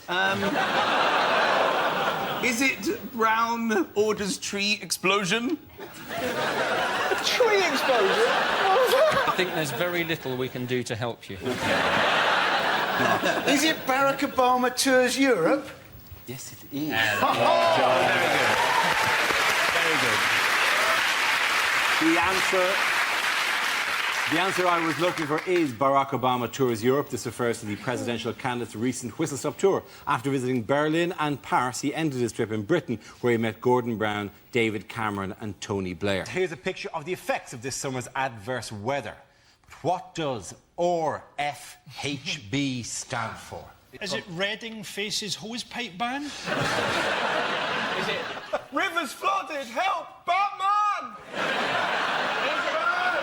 Is it revenge for homosexuality and binging? Is it rabbits found holding breath?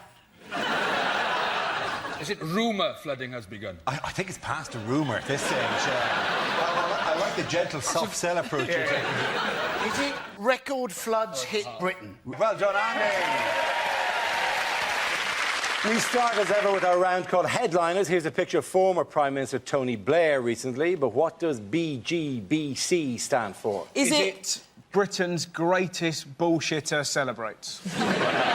Is it in fact Blair's guilt-free, blood-stained conscience? Is it? That was a lovely laugh.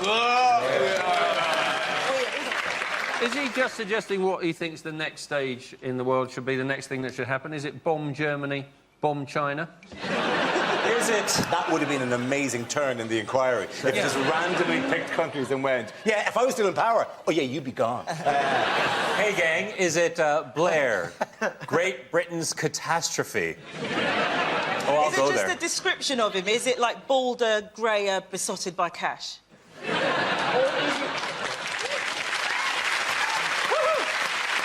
Is it Blair given blue cordon? You see in the picture. Oh, yeah, he has, yeah. Actually irritates me. Is it in fact everything the British Army didn't have when we went to war? Bullets, guns, bombs, choppers.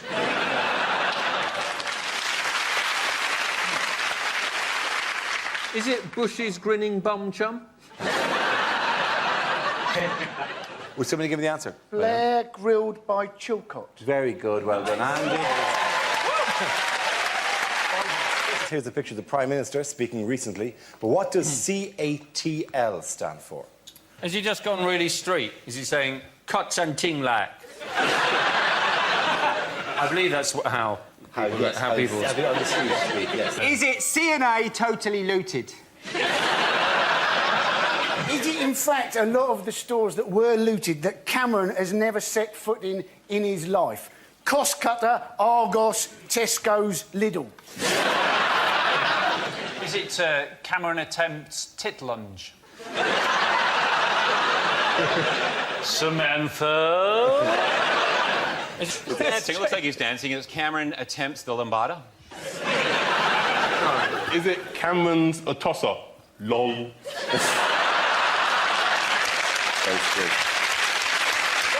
Or is it much, much more simple? He's in a market, is he going, carrots and toms, lovely? Is it actually more simple? Is it more simple? Go on. Is it, in fact, couldn't arrange a turd in a lavatory? Do you often find yourself arranging turds in lavatories? Well, that has come out at entirely the wrong angle. It displeases me. Pass me the turd wrangling implement. The correct answer, please. Is it Cameron advocates tough love? Very good. Thank you very much for your Dennis. Here's a picture of two of the world's most powerful men getting to know each other on a golf cart. But what does BCSR stand for? Is it buggy contains stupid redneck? Is it Bush chooses Scottish rent boy? Two very different tones. Is it Bush can't spell relationship? Is it blowjob cements special relationship? Is it Bush coming, Scoob? Rikes. Is it brilliant chance, sniper required? So the SR will be special relationship. SR will be special relationship, yeah. Is it Brown continues special relationship? It is, of course. Well done. Here's a picture of Leader of the Opposition, David Cameron. But what does TLEC stand for? Is it Tories launch exfoliating cream? Where would you put it? Or is it the Top Man launch Eton collection? Or is it just simply tosser leading everyone to catastrophe?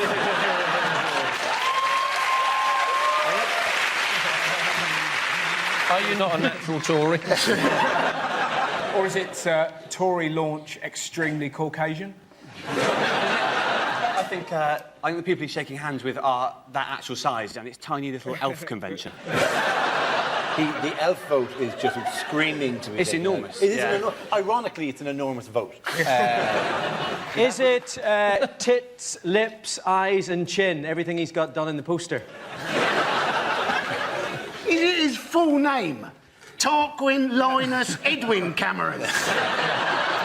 What's weird about it is, and this isn't nothing to do with the initial, he appears to be in black and white at the front of the photo and in colour at the back. It's like the Wizard of Oz. He's like in black and white until the election, whereupon... the King of Munchkin Land. I know the answer. It's Tory leader effortlessly camp. Does anyone give it something approaching the correct answer? I think You're the sensible one. Tories launch election campaign. That's close enough. Genius. Well done. That's good. You call headliners. Here's a picture of a packed House of Commons recently, but what does PTFC stand for? Is it pissed tossers face chop? Is it Parliament too few chairs? Is it in fact just everything that they've spent money on? Porn, televisions, furniture, castles. Is it Perspective tempts 15-foot cameraman? Is it politicians turn out for free cakes? About the least recognisable man in politics. Politicians try and find Clegg. Or is it they're actually playing a game, pick the fattest Conservative? Is it in fact the new Labour car scrappage scheme? Toyotas for Conservatives. Imagine how good that'd be if I managed to say Prius and Toyota. Personally, I drive a Prius. The handling is incredible. You drive my new Prius, darling. Yes. It goes 0 to 60. Or is it performers try find caption?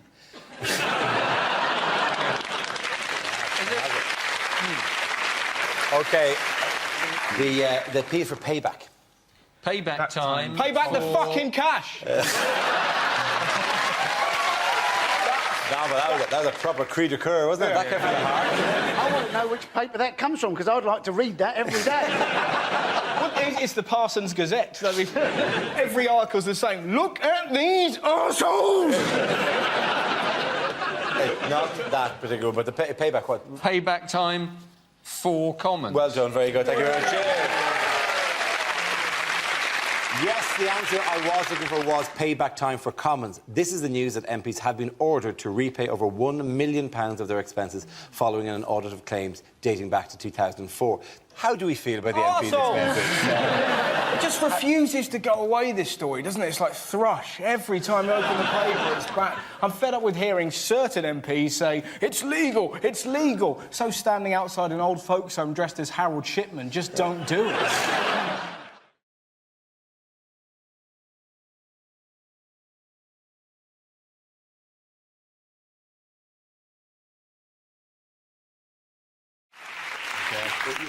I'm driving you mad. The question was, what state was the Thames whale said to be in? Sorry, I'll do that again, because I keep saying Thames because I'm Irish. I think that was absolutely fine, Dara. I wouldn't worry about doing that again, that bit. OK, well, we'll move on.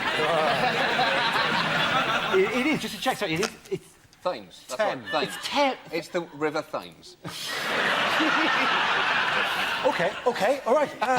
What state was the Thames? The Thames whale said to be in when it arrived in London. Yeah. OK, yeah, I will do it properly, all right? The question is, what state was the Thames...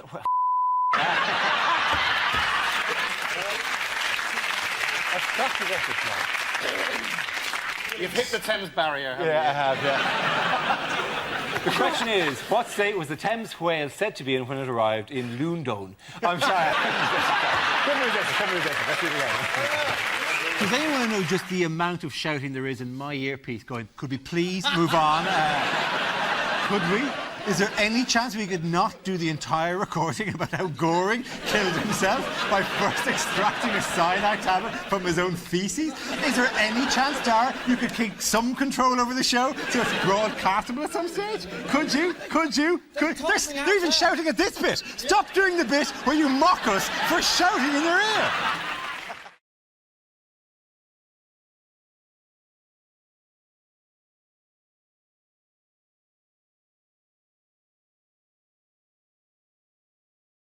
This round is called, if this is the answer, what is the question? On the board, 6 categories. Joe, which category would you like?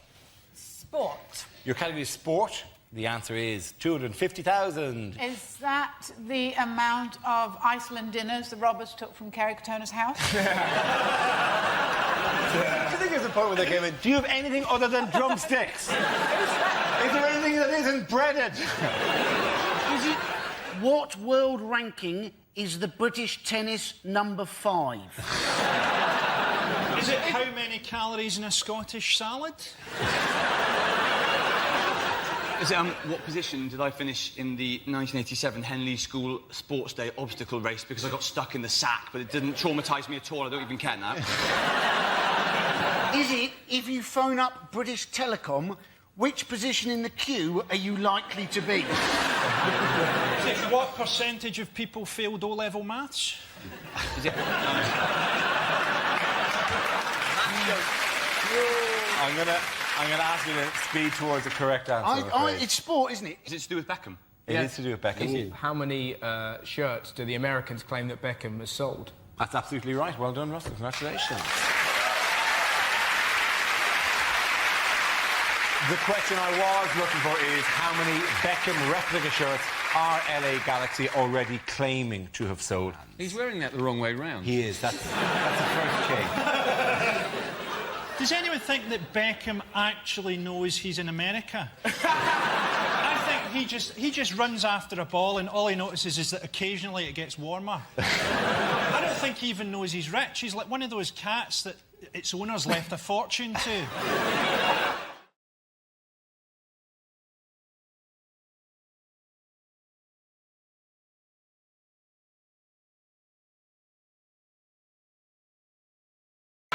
Here's a quote from Mingus. If you ever put me in one of those ham slicing machines, you'd find the top half Liberal and the bottom half Liberal Democrat.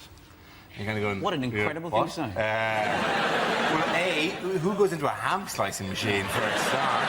Surely you mean in one of those machines that cuts you in half, not one that slowly grinds you down through a series of really tiny He'll slices. still be alive after this. I mean, it just shows you he is a zombie. That would be amazing. No wonder you couldn't kill him on that part of Resident Evil. If that would be great. At the conference, and they said, "Please welcome our leader," and everyone's expecting a very boring speech once more. Menzies Campbell, whatever he's called, and his legs come out 2 minutes before his body. Liberal Democrat, come on, bring on the cheeky girl. He's got a 4% approval rating, Ming Campbell, which is nothing, right? So they could just have anybody lead them. It's not going to make any difference. So I say, come on, let's get Lee from Blue. It's not going to be any worse. He's looking for a gig. Yeah. He's got to be. And also his policies aren't going to come into force and say whatever he wants. I think that the homosexuals should declare war on the robots. Doesn't matter. Lee from Blue, bit of a laugh. And also his name is very odd. His name is Mingus. Mingus, yes. Scots. Yeah, Mingus. Yeah, but it's pronounced, it's spelled M-E-N-Z-I-E-S. Yes. Well, why are you looking at me like I'm insane? He's got a That's weird name. Menzies. Menzies. Yeah. John Menzies. But apparently... Menzies. Apparently don't go, let's go to John Mingus. They don't do it. But what's he do? Martina Hingis. Martina Hingis. Why are you still looking at me like I'm not making sense? It's a G, not a Z. Because I'm waiting to turn on me and my crazy ethnic name. When they were bringing it's Men Z. That's not G. When they were growing, there's fundamentally something wrong with this man. He can't speak. He doesn't understand his own name. When he was growing up, hello Ming, shall we go to the Goo and see the Gebra? What are they talking about? Should we catch Gulu Dawn and maybe get to Gingerburger? It's a nonsense. What's going on here? It's just Nigel Farage hailing a cab. That is Nigel Farage attempting to get out of a car via the window. Still the most sensible exit he's ever negotiated. That's the first time a cab driver's ever turned round and gone, actually, mate, I find what you're saying a bit offensive. What's very creepy about this is that if you look in the reflection of the car at the back there, you can see there's a bald man, and then if you look in the front of the car, he's there as well. It's a bit suspicious that he's resigned at the same time as Cameron and Johnson. And Chris Evans. Yeah, do you think they're going to be presenting Top Gear? Yeah.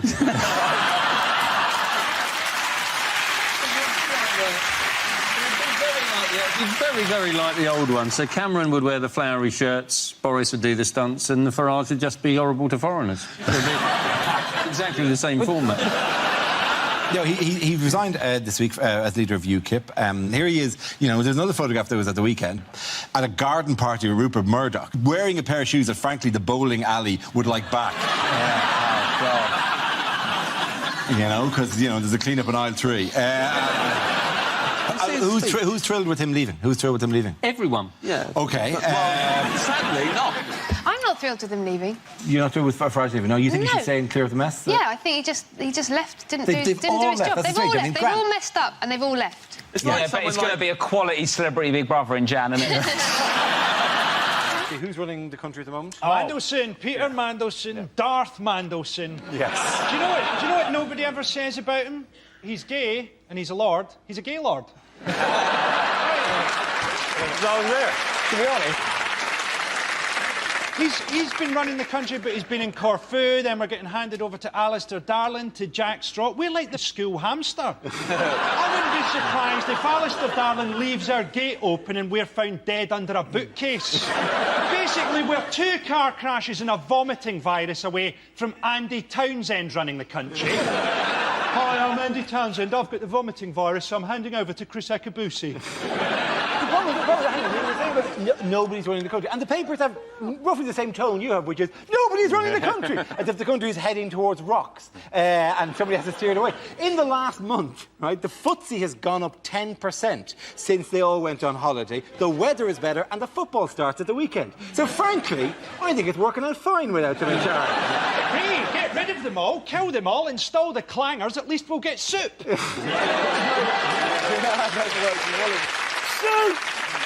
There were some beautiful photos of Mandelson on holiday that were just so lovely. Proper British man red. Did you see any of those?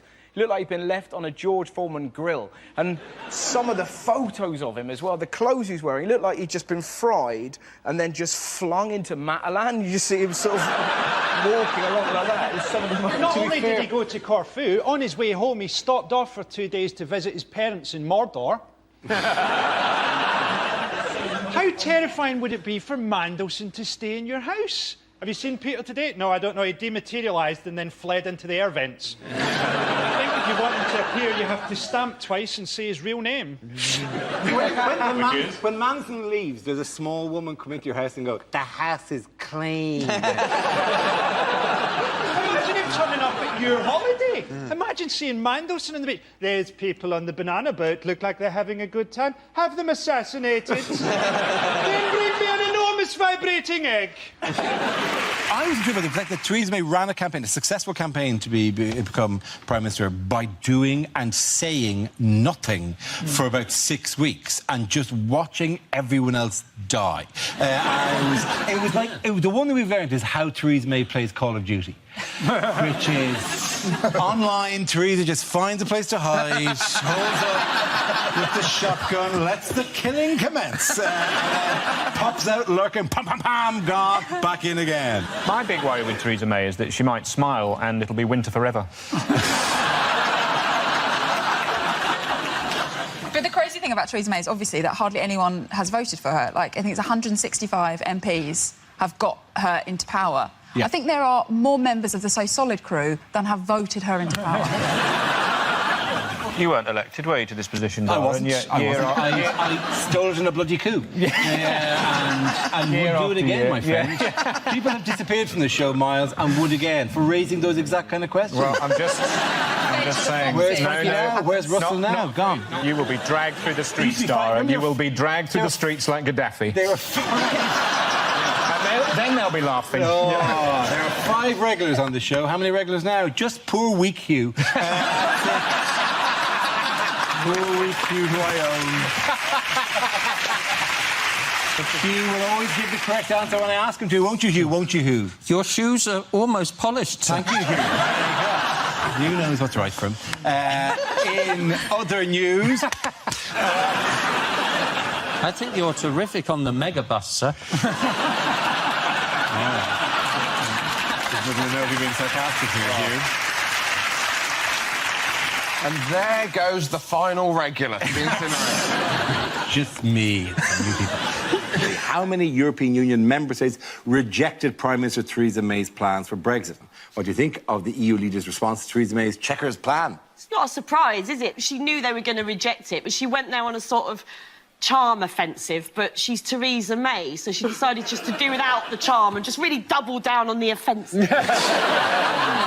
She's always got the look of someone that's selling dodgy electrical gear at a car boot sale. I can't watch it anymore. I just find it too cringy of just watching all the EU leaders get on well, apart from her. She reminds me too much of what I was like in secondary school at a party, and that you're expecting in a minute that she's going to like look at the EU's CD collection. Just in a corner somewhere, going... I thought about this the other day, like, what are we going to be talking about when we're not talking about Brexit? And then I thought, we're not going to have time to talk. I would be too busy mugging old ladies for their penicillin prescriptions. Here's the 3 main things I'm worried about in the trade deal. OK. Orangina, pom bears and French kissing. In that order, if we can secure all those things, I'm happy to go ahead with checkers. Well, one of them is that it might affect flights to other EU countries. And again, I just think that's going to be the last thing we're worried about under a no-deal Brexit when we're, you know, too busy sucking off a greengrocer for a cabbage. So, in the first morning, surely. Let us get to the end of the week before we have to fillet retailers just to get... Why didn't the Remain campaign put that on a bus? Yeah. Because I'd be scared about the amount A of people... picture of a hearty greengrocer holding... You're going to you do for this? What will you do to get your hands on this after Brexit? I mean, that raises a lot of questions. The first being, how much do you like cabbage, Andrew? I've done that maybe for a cauliflower, but I'm No, not but sure. I really like sucking off greengrocer. Well, that's an upside anyway, I suppose. You're lucky if you can find one these days. Tell me about it, Hugh. This is the most English conversation. OK, sucking off chip shop owners. Can someone tell Larry what a cabbage is? He has so far threatened North Korea with total annihilation. He said that total annihilation is... He's not taking that off the list of possible... He's looked at the various possibilities, hasn't he? Total annihilation remains one of the possible options, yeah. Apparently China said to Trump, don't turn the North Korean president from dictator to martyr, and Trump said, we say tomato.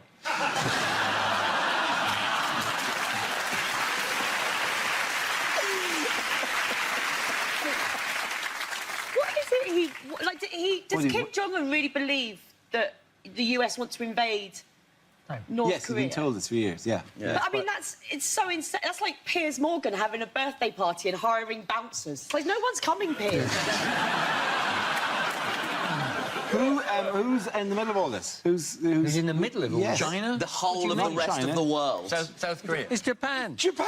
Yeah, Japan, yeah. Japanese, and they fired... Because they fired it over Japan. In the same week that they did the underground test, they also fired a missile that landed over Japan. They tipped it over them like on Japan. Not on Japan, but so really it's the Japan. Pacific Ocean that needs to work. Yes, and they fired a possible nuclear weapon into an ocean near Japan, which we as well know has animal life in it that reacts badly to having nuclear weapons fired at it. And I think we've seen enough documentary footage of giant... Do you know this because you're the science man? I'm the science man, and for God's sake, listen to me. There's a lizard out there, and it's going to attack me. Why can't you people listen to me? I know it sounds crazy. We can't close the beaches. It's Labor Day weekend. But my wife dies. In the remake.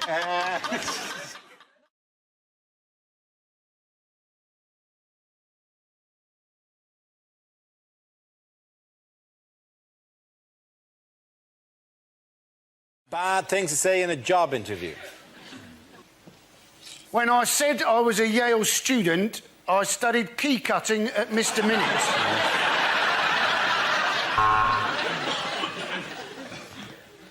Why do we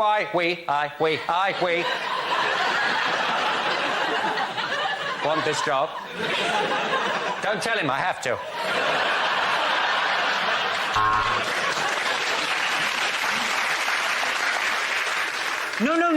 No, I applaud your policy of positive discrimination, and that's why I blacked up.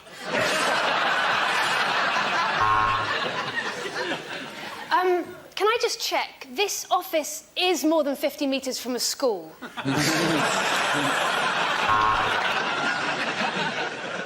do you mean, no experience? Being abducted by aliens isn't an experience, and I don't know what it is. Well, yes, I would make the perfect train driver. I'm always late, and I'd break down really easily.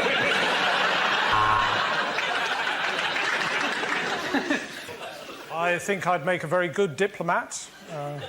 I'd like to live in Paris with all the other parasites.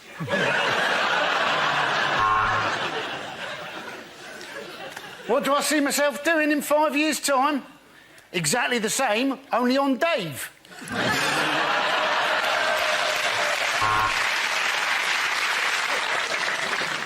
Thank you for seeing me. I hope you don't mind if I stay sat down for a moment. I've got a little erection bubbling away.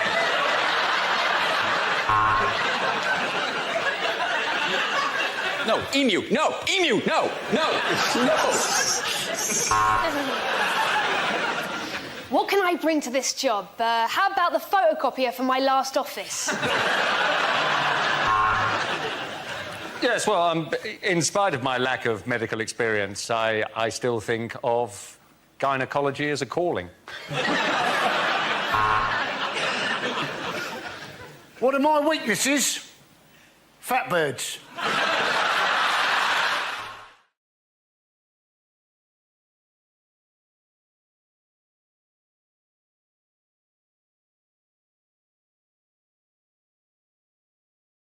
discarded titles for the next Harry Potter book.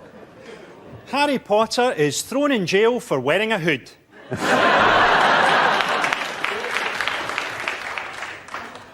Harry Potter and the Wet Dream.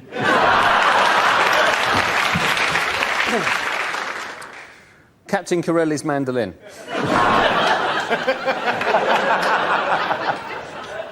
Harry Potter and the Mudblood Prince in a Nazi uniform. Harry Potter and the Chamber of Commerce. Harry Potter does Dallas. Red hot muggle on muggle action. Harry Potter and the child actor's inevitable mental breakdown.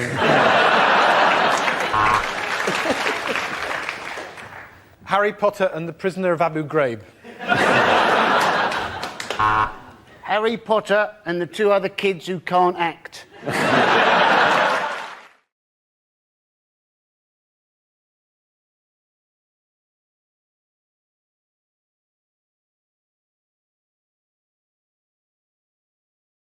Now we play a round called Trump Around, Trump Around, Trump Up, and Get Down. This game involves John and James. If you could make your way to the performance area, please. This round is a stand-up challenge. I launched a wheel of news, and whoever it chooses to stop, one of our performers must step forward and talk about that subject. OK, here we go. Let's spin the wheel. And the topic is home life. Who wants to come in that?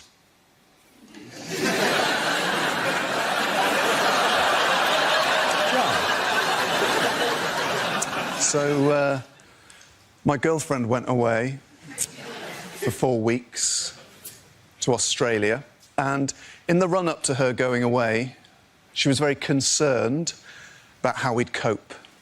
I sort of less worried about that. I'll be honest with you, what I was mainly thinking in the run-up to my girlfriend going to Australia for 4 weeks was... Lads, down the pub! That's a pint glass, by the way. Turns out they've moved on. Their girlfriends aren't away, their kids exist. And my flat is now just turned into a blank, grief-walled cell of despair because I see it without my girlfriend in it for the first time. And so my mind just begins to fill with all the everyday things that lose their magic without her, because that's what I think love is. It's a domestic thing. The other day, she was emptying the bin, and I knew it was going to split because she doesn't buy heavy-duty bin bags because she doesn't listen to me.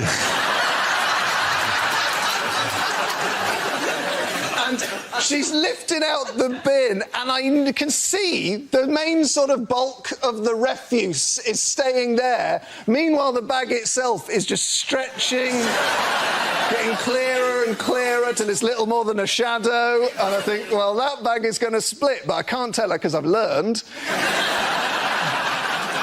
I hear this shrill cry. It's a sound that I've not heard my girlfriend make before, because I'm not much in the bedroom. And I thought, well, that bin bag split, hasn't it? Time to go and lighten the atmos with a few choice quips about why we use heavy-duty bin bags. John Robbins. OK, that leaves us with James. Let's see what your topic is. Let's spin the wheel. And the topic is cinema. There you go. Speaking of the cinema, Sarah Pascoe's an idiot.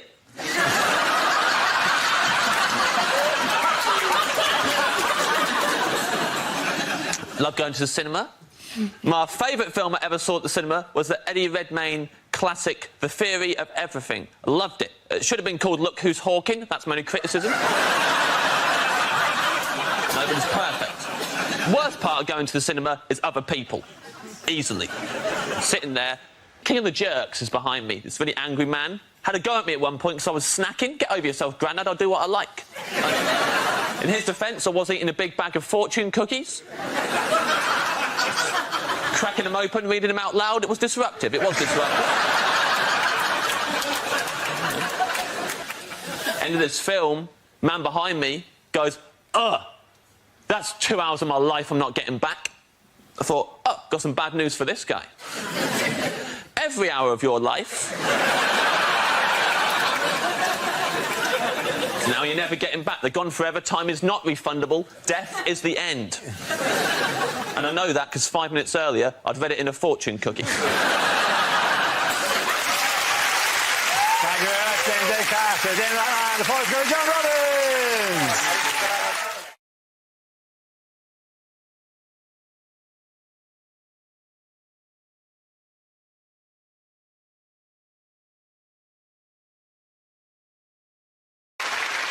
Now we play a round called Mock the 9 o'clock news. This game involves Zoe, Stuart, Andy and Russell. So if you could make your way to the performance area, please.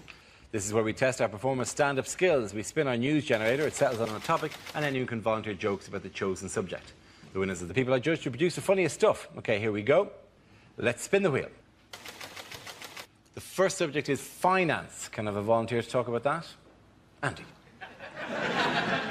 British Airways, their answer to the credit crunch, they've asked their employees, can you come into work for nothing for a month or take a month off unpaid? There's a tricky choice, isn't there? And who is going to want to fly British Airways? The last thing you want to hear when you get on the plane, this is your captain speaking. I'm not being paid today. Good luck. I am looking forward to seeing the credit crunch version of Monopoly. You know, instead of getting £1,500 from the bank, you have to lend the bank £1,500. And then everybody keeps on going round the board with nobody buying any property whatsoever because they always think it's going to be cheaper next time they go around. Well done, Andy. OK, let's spin the wheel again. The subject is Sarah Palin. Who wants to talk about that? Sarah Palin. She was apparently an ex-beauty queen of a town in Alaska called Wasilla. And the press were very keen on this. They kept saying, you know, the beauty queen Sarah Palin, the ex-beauty queen, the beauty queen Sarah Palin. Let me tell you something, people. Wasilla is a very, very small town. Population 8, possibly 9,000 people at the best of times. To call it a one-horse town is to over-exaggerate the number of horses in that town by one. They timeshare a horse with another shithole down the road. Now, my brother used to live in Anchorage, Alaska, and I have been to Wasilla, and in the 5 minutes it took us to drive across Wasilla, I was voted beauty queen of Wasilla. It was no big deal, honestly. An otter and a caribou came second and third, respect. Thank you very much, Zoe. That leaves us with Stuart and Russell. Let's spin the wheel again. The next topic is men's health. Who wants to come in on that? Russell. I went to the doctors recently with anal issues. I thought I had cancer, not I can't put my CDs in order. But it's a terrifying moment, right? So scary, because in your head, I'm going to die, I'm going to die. And I went there and I took down my trousers. Obviously, we had a chat first, and it just... I'm not very well. You can see that, mate. This is a chip shop. You've never done it slower in your life. I was just peeling them down. I got them down to about there. Just heard his booming voice go, in the other room. You have a decision to make there. Do you pull them up or do you waddle with pride, right? You waddle, that's what you do. When you waddle, you can't help but giggle. The last thing you need is to be giggling is before a man's going to pop his finger in your Richard, because now you're a wiggling target, right? I'll be honest, when the finger goes in, you're not laughing anymore! You're like a red arrow! And that's the moment they chat. How you doing? Fine. When you draw the curtains, we've gathered quite a crowd. Look at that, it's Atrium Steps and he's getting violated. I'm Rosalind!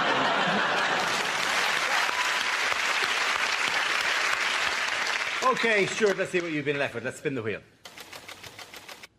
And the topic is school. You are looking at a very proud Canadian who's very proud of the education system in Canada. No, I was horrible in school. I failed math so many times I can't even count. I preferred French over chemistry because the chemistry teacher and I just didn't have any, rapport. One teacher said I'd be a better student if I spent less time flirting. I immediately jumped off his lap. One teacher used to always say I wasn't very observant, but you know what? That was his or her opinion.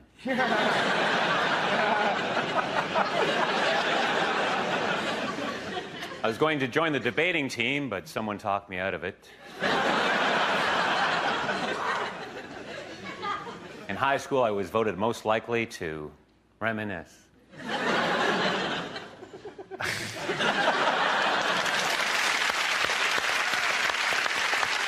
Okay, at the end of that round, the points go to Zoe and Stuart.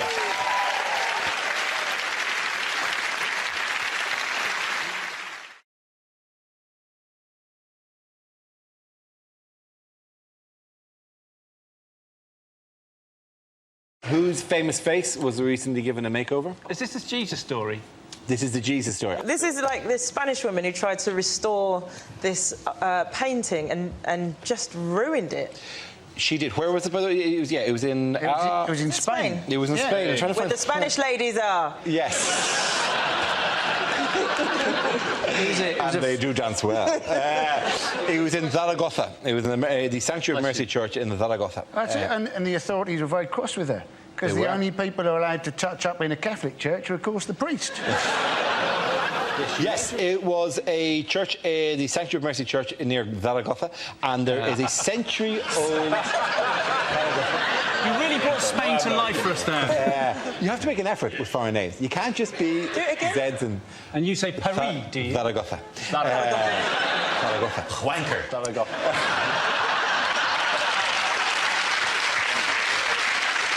So, anyway, hola, ¿qué tal? Sí, bueno.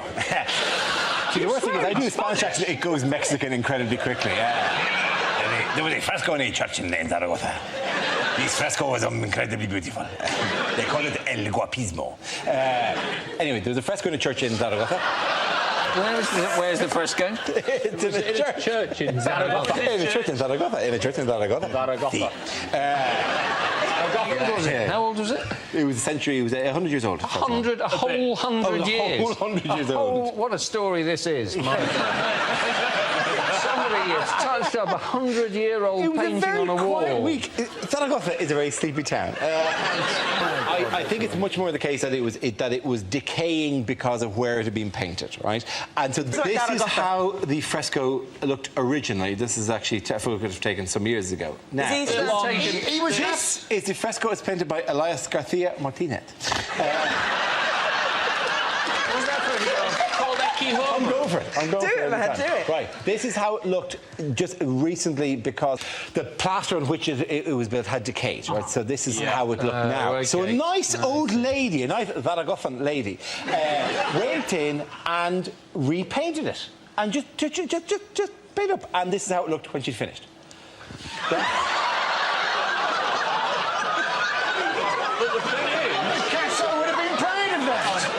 She's done a great job of it. The thing is, here's one I sent in earlier. It really should be.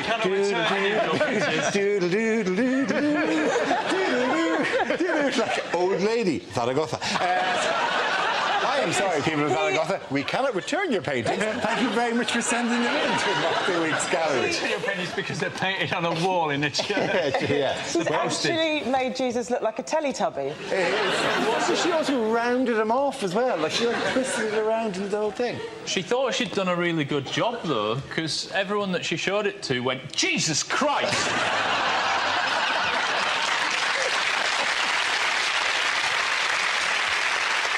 Completely fair. We don't actually know what Jesus looked like. He didn't look like that. Just assume that he looked like...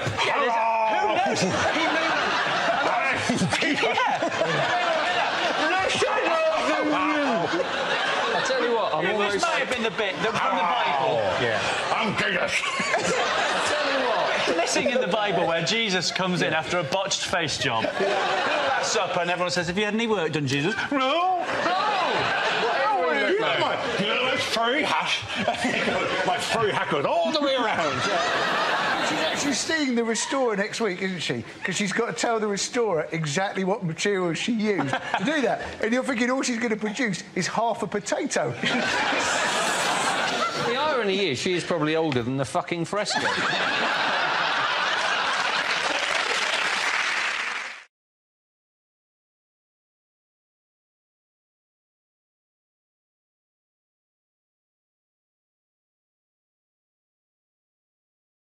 Who have scientists discovered in a cave this week?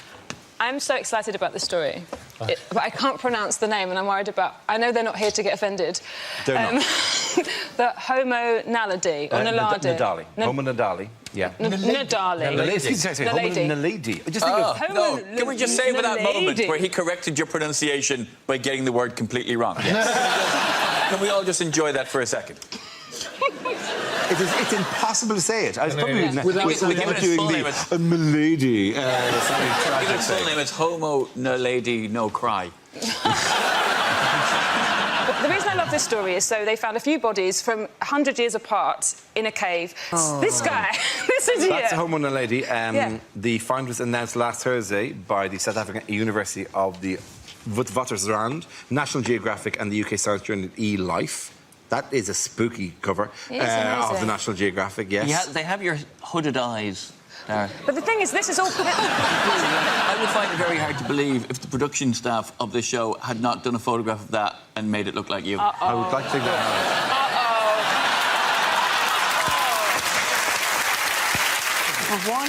No.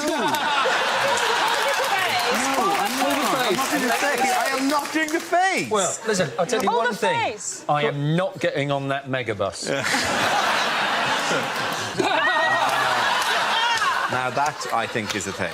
I think we know where this is going now, don't we? Yeah, there we go. Wow. You look the happiest out of all three. How did they die? Do you know how they died? No, I They were don't know. shot by an American dentist. Now, that is too soon. Yeah. OK, at the end of that round, the points go to Ed, Sarah and Andy.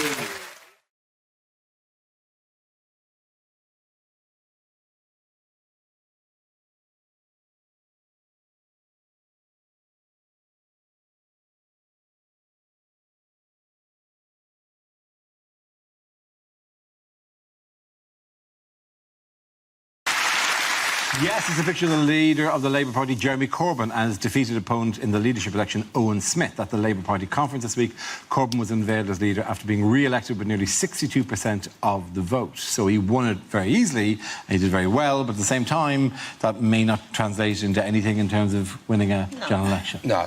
I mean, it's not going to translate into having a cabinet either, is it? A shadow cabinet. He's going to have to do a shadow cabinet like, you know, Macaulay Culkin in Home Alone with the shadows. It's going to be a literal shadow cabinet. What is that? Mannequin for defence? You've got to admire the Labour Party's ability to see the Conservatives in chaos and respond like this. You call that political disarray? Sit down, let the professionals show you. We'll see your chaos and raise your botched coup that involves our deputy leader having to be called home early from Glastonbury. He's incredible in that he can gather so many people together in a rally and they sort of see him as a messiah in the same way he will probably be crucified in the next election.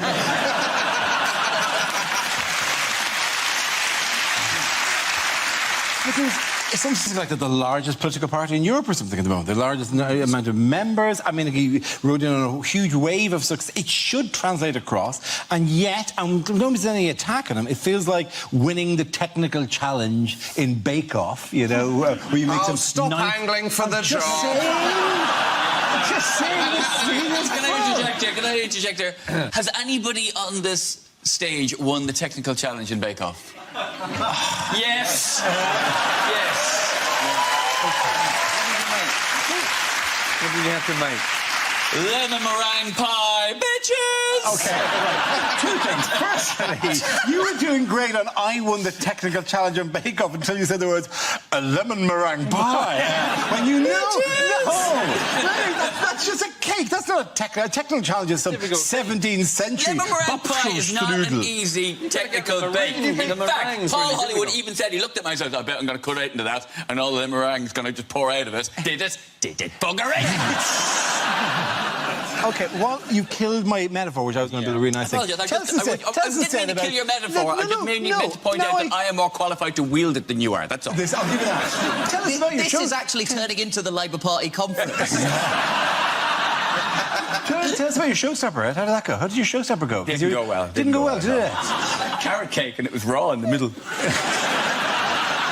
And then you just threw icing at it like you were trying to smother it. You're slagging, but I like the fact that you watched.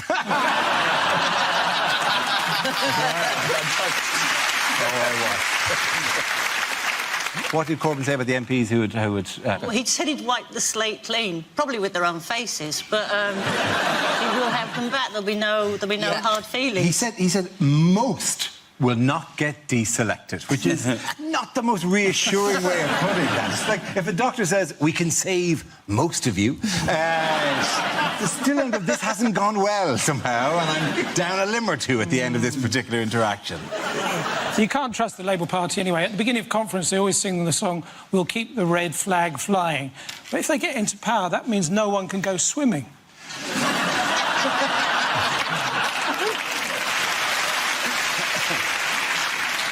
Is it 600,000 followers? I think they're followers, aren't they? Necessarily. That's Christ you're thinking of. Also, I think he's got 12. Did you see the book of poetry? Yes. Oh, yeah. Oh, it was lovely. It was very, very lovely. Yes.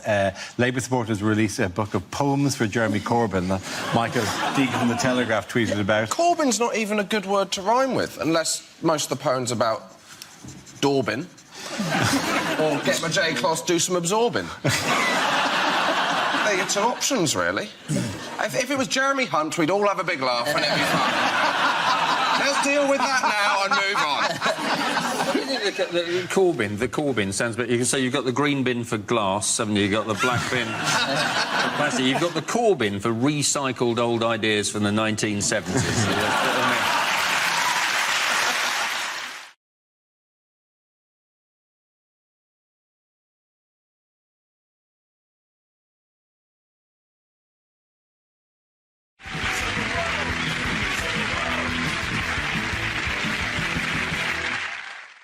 This round is a stand-up challenge. I launch a wheel of news, and wherever it chooses to stop, one of our performers must step forward and talk about that subject. OK, here we go. Let's spin the wheel. The first subject is going out. Rob. I like going out and getting drunk. It's fun, isn't it? I got so drunk the other week. It was the most hungover I've ever been. In the morning, I bought a McDonald's breakfast and ate it in a queue for a Greggs.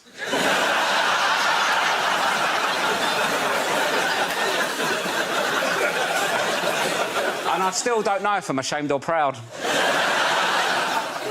I don't like tequila, though. I don't like doing shots. It annoys me with tequila. It's too much admin, isn't it? So I'll lick a bit of salt, eat a lemon. What are you doing that for? It makes it taste nicer. It's not fish and chips, is it? So sort of, no one looks like they're enjoying it. Everyone looks panicked, don't they? They're always like, oh, thank God for the salt and lemon. They're loving it, aren't they? Do you know what make a tequila nicer? Do a tequila, then have a Cadbury's cream egg. That'd be nice, wouldn't it? Take the taste out of your mouth.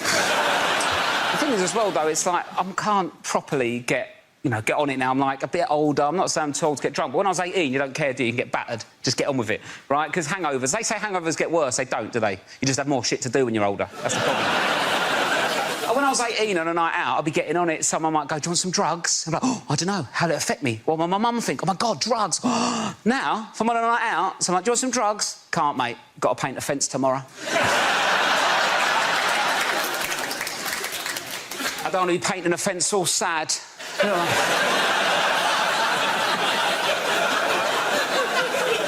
all hot, sweaty and vulnerable, like, oh... I was really looking forward to painting this fence last night. Told everyone about it. I'm so hot, sweaty and sad. I'm more likely to keep hold of the drugs, do them in the morning before the fence, just smash it like that. I'll do the roof, shall I do the roof? Let's do the roof. We've got no ladder. I'm flying, Mum. Thank you very much, Rob. OK, that leaves us with James. Let's see what topic you've been left with. Let's spin the wheel. And it's food and drink. I'm not like Rob. I don't like going out and getting drunk. I like staying in. I drink on my own. Way cooler, man. I lock the door, I get myself a glass of punch. Is that weird? I drink punch on my own. Is that strange? I drink it from a big punch bowl with a ladle in it in the corner of my bedroom. Is that weird? I don't know what other people do. People are always worried about punch getting spiked. Solo punch, problem solved. Not to spike myself, unless it's Fun Time Thursdays.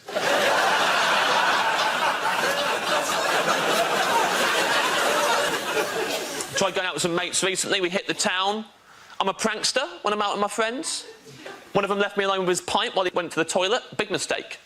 It's a classic prank. I always do this if someone leaves me alone with their pint. I went round the bar using his pint to propose toasts with. Deliberately proposing toasts to things I knew he disagreed with.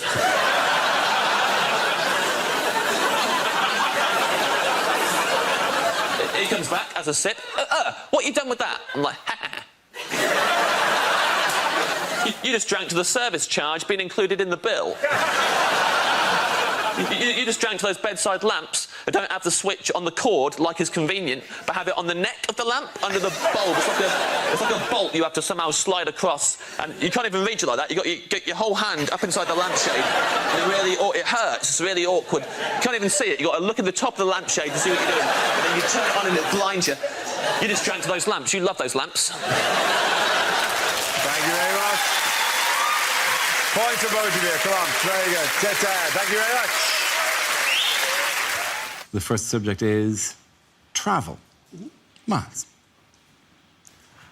Well, I'll tell you what's wrong with trains. It's the quiet coach, OK? Quiet, that is an adjective. It doesn't go far enough. Quiet is an adjective. It should be called the silent coach. Shouldn't it? The silent coach. No one would have any trouble understanding that. It's the silent coach, right? You can't talk on it, you can't use your laptop, children can't travel on it, you can't eat crisps, and crucially, they, the train people, they wouldn't be allowed to make announcements.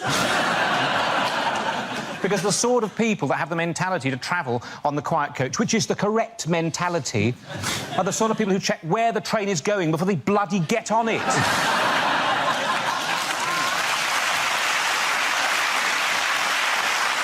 For years, we've just not got these things right. Mock the Week audience, you're exactly the sort of people that know what I'm talking about. In Russia, during the revolution, right? During the Russian Revolution, the Russian army was able to travel to all of its battles by train. During a revolution, they were still able to rely on public transport. Imagine if we had a revolution now and the army had to rely on transport, we'd be buggered, wouldn't we? Certainly those of us who wanted the army to win. Absolute nightmare, wouldn't it? Marston Moor 2016 kicked off, the British Army turning up 7 hours late to every single conflict. Oh, sorry, there were leaves on the line at Stevenage. There was a passenger action at Crewe. We were going to be joined by the SAS, but they've been stuck on a rail replacement bus service in Horrified. Thank you very much, Miles.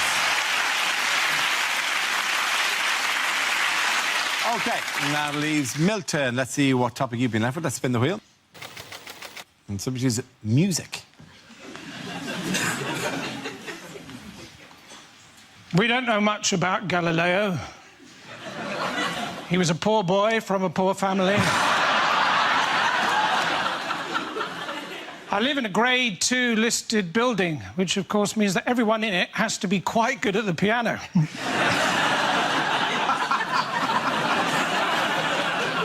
Apparently all Chinese children who are learning to play the piano know a tune called Knife and Fork.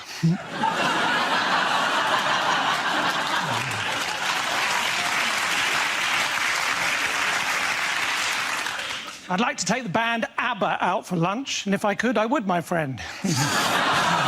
Fernando's.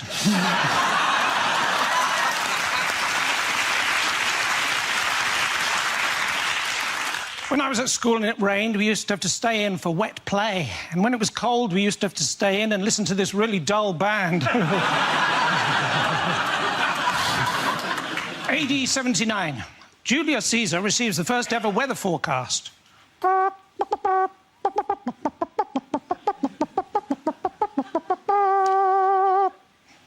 Hail Caesar. Thank you very much. Points there go to Rebecca Jones. Come on. And the first subject is jobs. Who wants to come at? Reese. I've got a job. Yep, I'm not resigning. And my job is this, which still counts, Dad. This is a good job. It's not perfect. It's not the best job in the world. I would never say that. Some people think it is. It's not, right? Best job in the world, community support officer. With no power comes no responsibility. Best job ever. Nothing is expected of you if you're a community support officer, right? If it's not writing down someone's details, then it is beyond your remit. That is 100%. It's just vigilante admin. That's all it is. You're a professional grass. That is your job. I got a leaflet through the post a few weeks ago advertising that job, right? It said, do you have what it takes to be the best? Will you stand up in the face of danger when no one else will? No? Then you should become a community support officer. In the hierarchy of law enforcement in this country, it goes Army, Police, British Transport Police, Ticket Inspector, Traffic Warden, Park Ranger, Dinner Lady, Kid wearing Nike trainers, Kid wearing Adidas trainers, Community Support Officer, Kid wearing Umbro. Well done. Reese.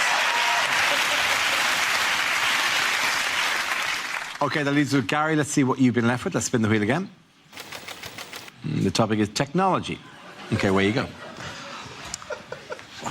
The young couple next door to me have recently made a sex tape. I mean, obviously, they don't know that yet.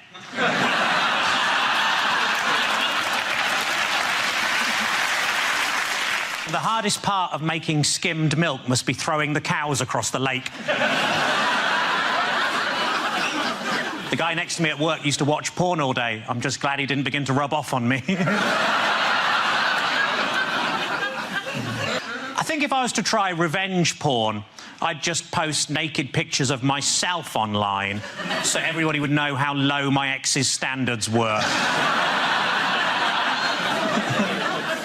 When answering the security question, place of birth, apparently vagina is not an acceptable answer.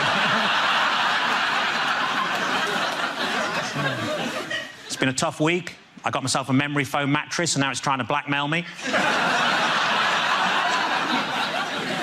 I've currently got a stalker, but you probably can't tell in these trousers. A friend of mine was killed by the big C. He was walking past Curry's and a sign fell on his head. I was watching TV and the announcer said there's a documentary about the clitoris on the red button, but I couldn't find it. Thank you. Bravo, very good. Points there for a guy lady. Come on back. The first subject is health. Who wants to come in on that? John. I went to get some test results from my GP the other day, and she sat me down and she said, I'm very sorry to tell you, Mr. Robbins, but you've got gout. And I was absolutely stunned. She said, you seem surprised to hear you've got gout. I said, yes, I am, because I'm not from the 17th century. She said, the first thing you need to avoid, Mr. Robbins, is alcohol. Now, it's gutting, because what do you replace alcohol with? I am not a doob monger. Nor do I ride the Chinese highway. By which I mean I don't take drugs. I think mainly because I don't have the vocabulary to oversee a transaction. So she says, the second thing you need to avoid, Mr. Robbins, is cheese. And I said, out loud, to a respectable GP in her late 60s, what the fuck, mate? Then she gets this serious look on her face, and she says, the third thing you need to avoid, Mr. Robbins, and this is very important, is offal. Well, I'll tell you what, if I didn't damn near spit that pig's ear clean out of my mouth.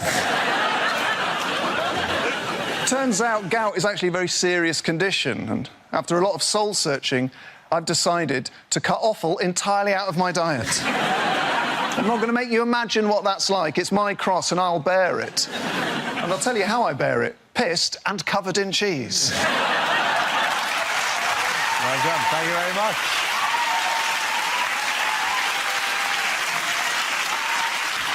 That leaves us with James. Let's see what you've been left with. Let's spin the wheel. The topic is moving house. I moved house recently. Luckily. That's good, isn't it? It's fortunate. Touch and go for a second there, and that came up, and I was like, ka-ching! Jackpot! I did move house recently. Tad too drafty for my liking, my new house. Had to order a draft excluder by post. Best way to buy a draft excluder is by post, because when they deliver it, they post it through the door, it drops through the letterbox onto the floor. Already it's paying for its own postage. Moved to West London. I used to live in South West London. Different times, I was a different person. Used to be in a gang. Big time in a gang. SW6 gang is our name. It's the area of London we're from, is our name. And it's what we'd shout at other gangs we didn't like much. Like, if I saw the SW5 gang, for example, we'd shout at them, SW6! That's clever. I remember once, back in the day, we're out and about, SW6 crew, taking no shit. Looked across the road, we saw them, SW5 gang. And as soon as I saw them, I was cross. Shouted at them, SW6! As per. They shouted back at us, SW5! Which we expected, but it still made us angry. SW6 back at them, SW5 back at us, back and forth for ages. Until eventually, I got so overstimulated that I shouted out my entire postcode. In full, and that is why I had to move house. Well done. Points there for James Acaster.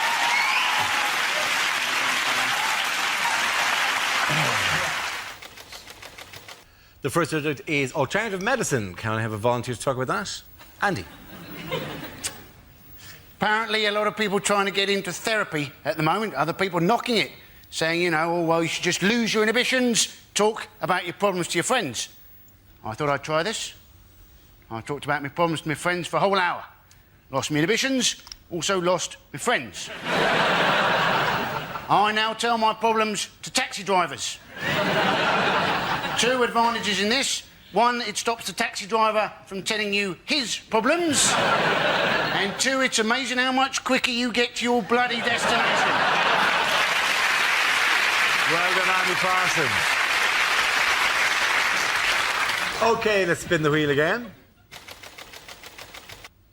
Subject is the media. Who wants to come into that? Russell. I'll do that. I'd see, you know, the way I like getting the news is Radio 5 Live. It's fantastic, 'cause it's just news and nutters, isn't it? They'll read out, like, that was the Pope's view on abortion, and then, hello, Felicity Puddleduck here, livid and ill-informed. I'd just like to say those harlots should give birth to their children aged 2 that charge you to national service. I'm off to bake a cake. And sat there listening, and then the next night, David, are you out of your mind? Cloning? Think it through. 2 versions of me. Want to go out and commit a crime? Who gets blamed for it? Me! I'm doing a 20 string. He's banging my wife. Where's the justice? And you sat there listening to these nutters, and then the most ridiculous story. A man in Bristol's found the face of Jesus on a crisp. And suddenly, there with him, I couldn't believe it. I opened up my frazzles. There he was! Russell Howard. OK, the leads are Hugh and Frankie. The next topic is sport. Do you know, I've heard a rumour that horse racing may not be completely honest. It's unbelievable, isn't it? But how do you stop the corruption? Well, one solution may be to call horses something like mafia-backed second favourite. Because if everyone did that, everyone would be confused, no one would know who to bet on, and the whole thing would be fair again. And they're off, and the first to show is Blatantly Bribed, followed by Mafia-backed second favourite. They're just ahead of Dope to the Gills, Mysterious Limp, and just behind them, Out for a Canter, and I'll Fall at the Fifth. And as they come to the fifth, I'll Fall at the Fifth has fallen. I'll Fall at the Fifth has fallen at the fifth in a magnificent display of cheating, and they're coming into the final furlong. Mysterious Limp is slowing, Out for a Canter is clearly struggling, but coming through strongly is Mafia-backed second favourite, and as they cross the line, Mafia-backed second favourite has won it, which is remarkable, seeing as he has no head. That's been left in someone's bed for tomorrow morning. Well done, you. Well done, you. OK, Frankie, let's see what you've been left with. And it's environment. Didn't that used to be an advert for mints? Ryanair getting a hard time from the environmental lobby because they've launched a £7 flight to New York. Although, as always with Ryanair, it does land slightly outside New York, in Dublin. It's a pity we can't harness more natural energy, isn't it? Pity we can't harness the power of British moaning. Oh no, that moaning-powered light bulb's on the blink again. Oh no, there it is back on. Everyone complained about the floods, didn't they? I like storms. I like thunder and lightning. What I like to do during a storm is shag my girlfriend and pretend that we're taking part in the conception of the Antichrist. Frankie Boyle, ladies and gentlemen. At the end of that round, the points go to Frankie and you.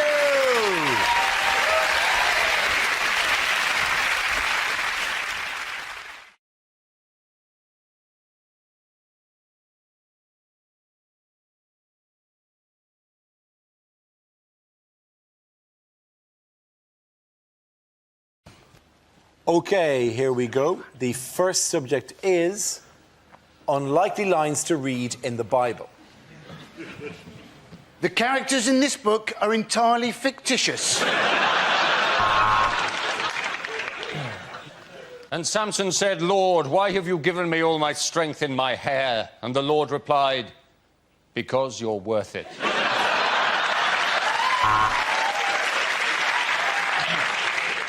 Noah noticed that the ark was sinking. He hated woodpeckers.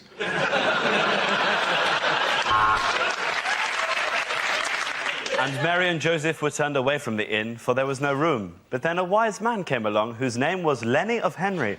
And there was plenty of room at his inn, for it was a premier inn.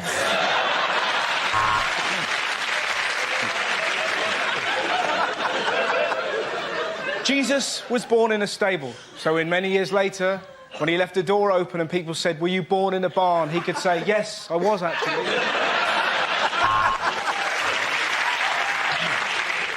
And then a trumpet brought down the walls of Jericho. It was Joshua with his bloody vuvuzela! And Moses arrived with the commandments. Got some bad news for Dave the ox lover. The Last Supper was a disaster. We're never going to Nando's again, lads. In the courtyard, Jesus came across a man who couldn't walk. Brother, he said, have you been involved in an accident?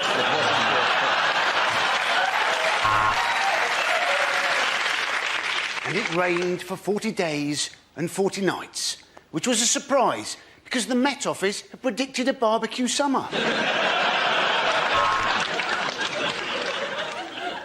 Adam and Eve had two sons who could not work together. Their names were Lampard and Gerrard.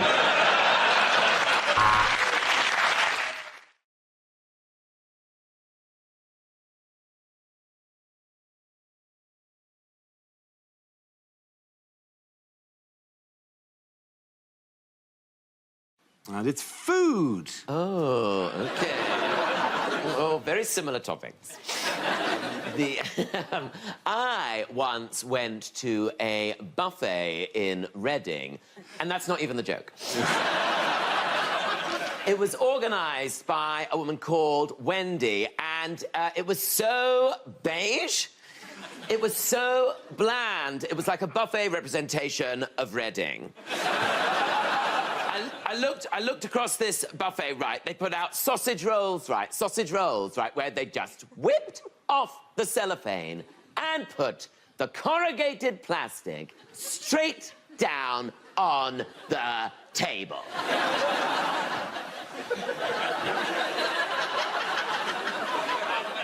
Like we were dogs!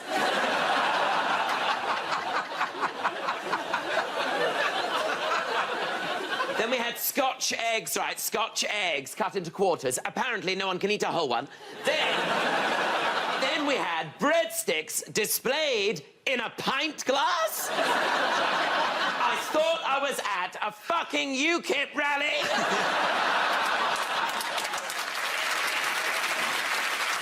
Then she starts putting down cold pizza slices next to wontons. No one's mixed Italian and Chinese cuisine like that since Marco Polo.